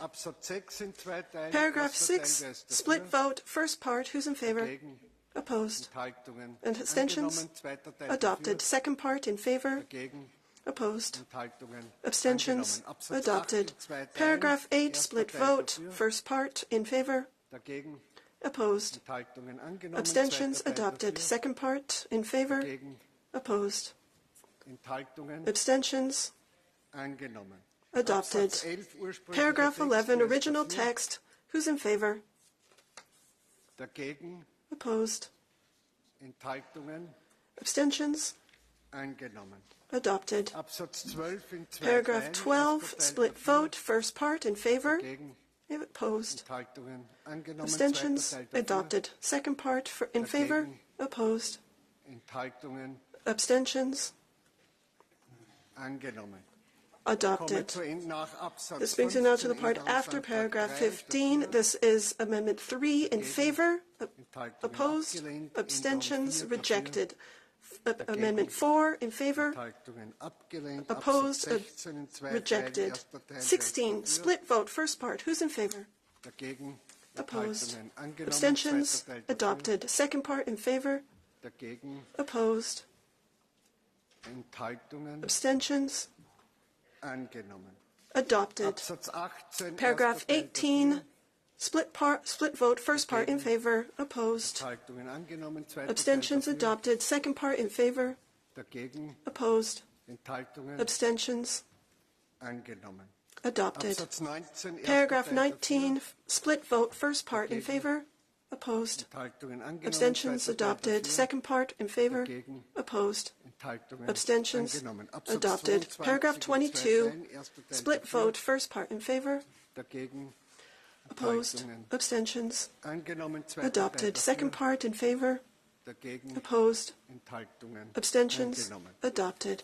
Absatz 24, Paragraph erster 24, Teil dafür, original text, split vote, first part in favor, Enthaltungen opposed, angenommen. abstentions Zweiter Teil adopted. dafür, Second part in favor, dagegen, opposed, Enthaltungen abstentions angenommen. adopted. Absatz 26 Paragraph in drei 26, Teilen, erster split Teil into dafür, 3 parts. First part in dagegen, favor, opposed, Enthaltungen abstentions angenommen. adopted. Zweiter Teil Second dafür, part in favor, dagegen, opposed, Enthaltungen abstentions angenommen. adopted. Dritter Teil dafür, Third part in favor, dagegen, opposed, Enthaltungen abstentions angenommen. adopted. Absatz 29 Paragraph in zwei Teilen, 29, erster split Teil vote, 2 dafür, parts. First part in favor, dagegen, opposed, Enthaltungen angenommen. abstentions Zweiter Teil adopted. dafür, Second part in favor, dagegen, opposed, Enthaltungen abstentions angenommen. adopted. Absatz 30 Paragraph ursprünglicher 30, Text original dafür, text, separate vote in favor, opposed, Enthaltungen abstentions angenommen. adopted. Erwägung B, Recital ursprünglicher B, Text, original namentliche text, Abstimmung, roll die call Abstimmung vote. ist eröffnet. The vote is open.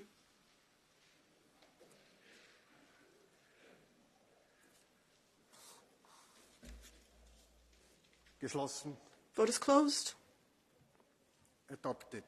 Adopted. Abstimmung der Entschließung als Ganzes. Vote for the resolution as a whole. This is a roll call vote. Vote is open. Sie ist geschlossen. Closed.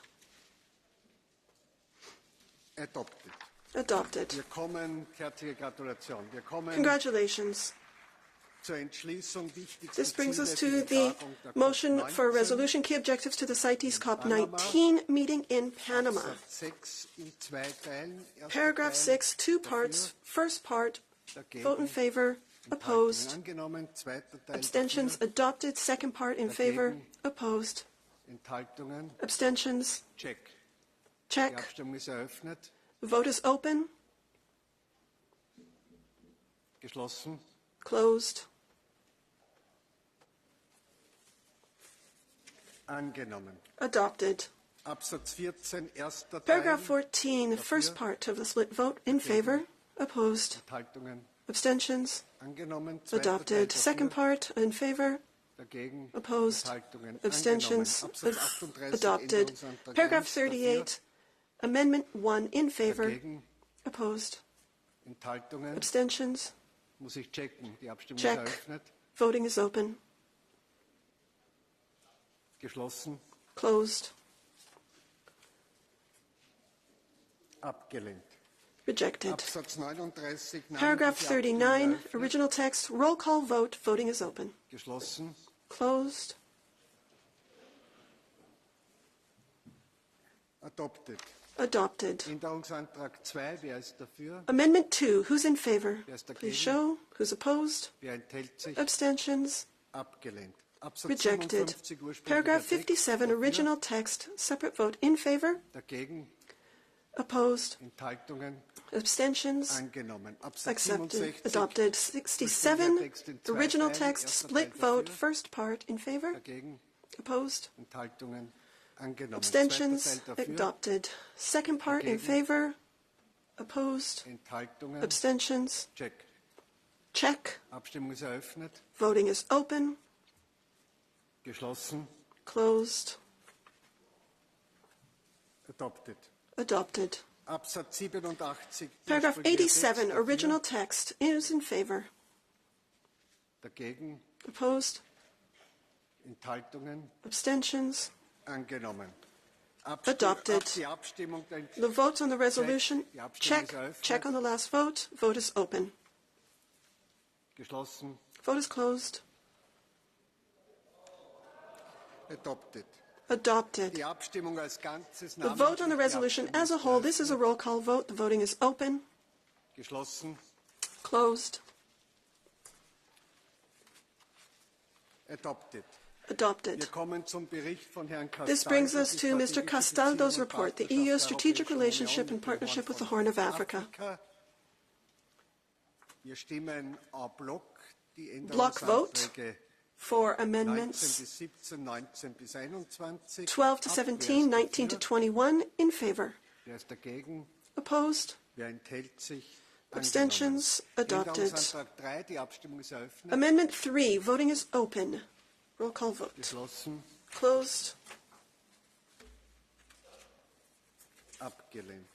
Rejected. Änderungsantrag 8, wer ist dafür? Amendment 8, who's in favor? Dagegen? Opposed? Enthaltungen? Abstentions? Abgelehnt. Rejected. Absatz 1, ursprünglicher Paragraph Text 1, in original drei- text, in split drei vote, Teilen. 3 Erster Teil, wer parts. ist dafür? First part, in favor. Wer ist dagegen? Opposed? Enthält sich? Abstentions? Angenommen. Zweiter Adopted. Teil dafür, Second part, in favor. dagegen? Enthaltungen? Angenommen. Opposed? Dritter Teil Abstentions? dafür, Adopted. Third part, in Dagegen? favor. Opposed? Enthaltungen? Abstentions? Angenommen. Adopted. Änderungsantrag 4, Amendment namentlich, 4, die Abstimmung ist roll call geöffnet. vote. Voting is open. Sie ist geschlossen. Voting is closed. Abgelehnt. Rejected. Änderungsantrag 5, die Amendment Abstimmung ist 5, geöffnet. roll call vote. Voting is open. Geschlossen. Closed. Abgelehnt. Wir Rejected. kommen daher zum ursprünglichen Text in This zwei brings us then back to the original Teilen. text, Erster Teil, split wer ist vote. dafür? First part, in favor. Dagegen? Opposed? Enthaltungen? Abstentions? Angenommen. Zweiter Teil Adopted. dafür. Second part, in favor. Dagegen? Opposed? Enthaltungen? Angenommen. Abstentions? Änderungsantrag Adopted. 9, wer ist Amendment dafür? 9, in favor. Dagegen? Opposed? Enthaltungen? Abstentions? Abgelehnt. Rejected. Änderungsantrag Amendment 10, wer 10, ist dafür? in favor. Dagegen? Opposed? Enthaltungen? Abgelehnt. Abstentions? Rejected. Änderungsantrag 6, Amendment 6, namentlich, die roll call Abstimmung ist vote. geöffnet. Voting is open. Geschlossen. Voting is closed. Abgelehnt. Rejected. Änderungsantrag 18. Wer ist Amendment dafür mit der Hand? 18, in favor. Wer Show ist of dagegen? hands. Opposed? Enthaltungen? Abstentions? Angenommen. Daher Adopted. fällt Änderungsantrag So 7. Amendment 7 Wir kommen falls. zum This brings ursprünglichen us Text to zu the original Vermerk text 1 on in zwei citation Teilen. 1, split vote. Erster Teil, wer ist First dafür? part, in favor. Dagegen? Opposed? Enthaltungen? Abstentions? Angenommen. Zweiter Rejected. Teil dafür? Adopted. Dagegen? Second part, Enthaltungen? in favor. Angenommen. Opposed? Abstentions? Änderungsantrag 1. Adopted. Namentliche Abstimmung Amendment ist 1, eröffnet. roll call vote. Voting is Sie open. ist geschlossen. Voting is closed. Abgelehnt. Wir Rejected. kommen zum Änderungsantrag 11. mit This der brings us Hand. to Wer Amendment ist dafür? 11. Show of hands. Who's in favor? Dagegen? Opposed? Enthaltungen angenommen. Abstentions? Änderungsantrag 2 Adopted. namentlich. Die Amendment Abstimmung 2, ist roll eröffnet. call vote. Voting is open. Sie ist geschlossen. Voting is closed. Angenommen. Adopted. Wir kommen zur We vote Abstimmung now als on the Ganzes. resolution as a Namentliche whole. Abstimmung. Wer Roll ist call dafür? vote. Mit der Who's in Bitte favor? namentliche Abstimmung eröffnet. Rather, roll call vote. Voting is open. Sorry. Geschlossen. Voting is closed. Angenommen. Wir Adopted. kommen zum Bericht von Herrn This Urban brings us Crespo. to Mr. Urban Crespo's Zugang report. zu Wasser als Menschenrecht. Access to water is a human right, the external dimension. Absatz 3 in Paragraph zwei 3, Teilen. Erster split Teil. vote. First Wer ist part. dafür? Who's in favor? Who's opposed? Who's abstention? Adopted. Part 2. In favor? Opposed? Abstentions? Adopted. Paragraph 9. Split vote. First part. In favor? Opposed? Abstentions? Adopted. Second part. In favor? Opposed? Abstentions? Adopted. This brings us to paragraph 21. Split vote, 3 parts. First part, in favor. Opposed? Abstentions? Adopted. Second part, in favor. Opposed? Abstentions? Adopted. Third part, in favor. Opposed? Abstentions? Adopted. Paragraph 33. Original text, split vote, 2 parts. First part, in favor. Opposed? Abstentions? Adopted. Second part, in favor. Opposed? Abstentions? Adopted. Recital A-B, split vote. First part, in favor. Opposed? Abstentions? Adopted. Second part, in favor. Opposed? Abstentions? Adopted. Recital AF, original text, split vote. First part, in favor. Opposed? Abstentions? Adopted. Second part, in favor. Opposed? Abstentions? Adopted. Vote on the resolution as a whole. Roll call vote. Voting is open. Voting is closed. Adopted.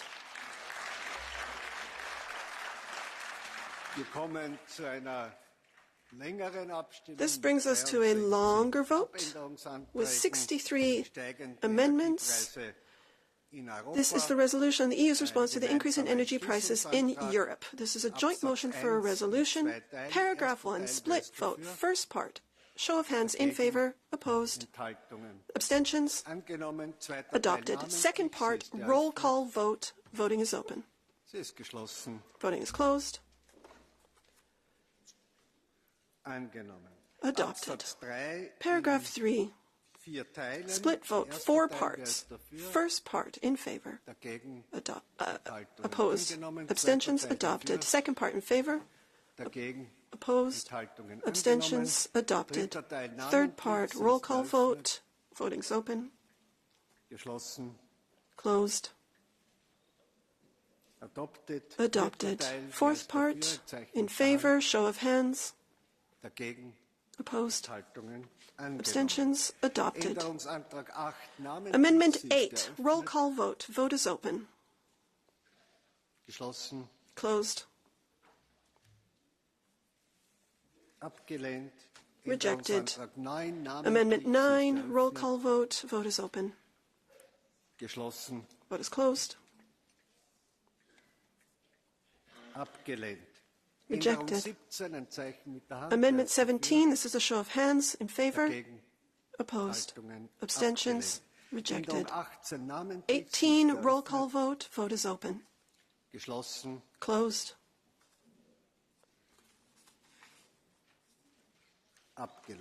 Rejected. Amendment 28. Voting is open. Closed. Rejected. 29. Roll call vote. Vote is open. Closed.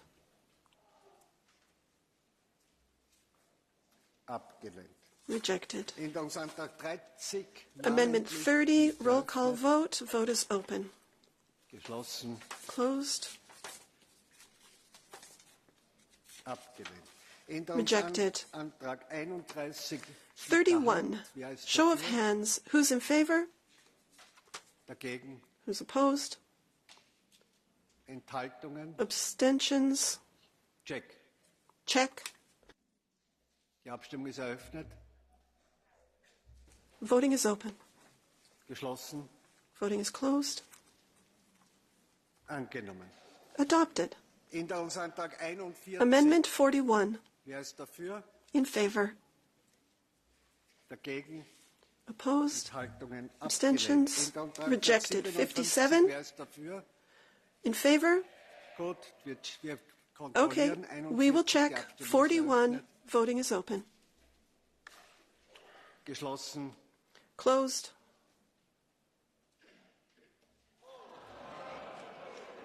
Ja, das hat man nicht gesehen. Well, we didn't see that. Wir kommen zum Änderungsantrag 57. This brings us to Amendment 57. In favor. Dagegen. Opposed. Enthaltungen abgelehnt. Abstentions rejected. Amendment 34. Split vote.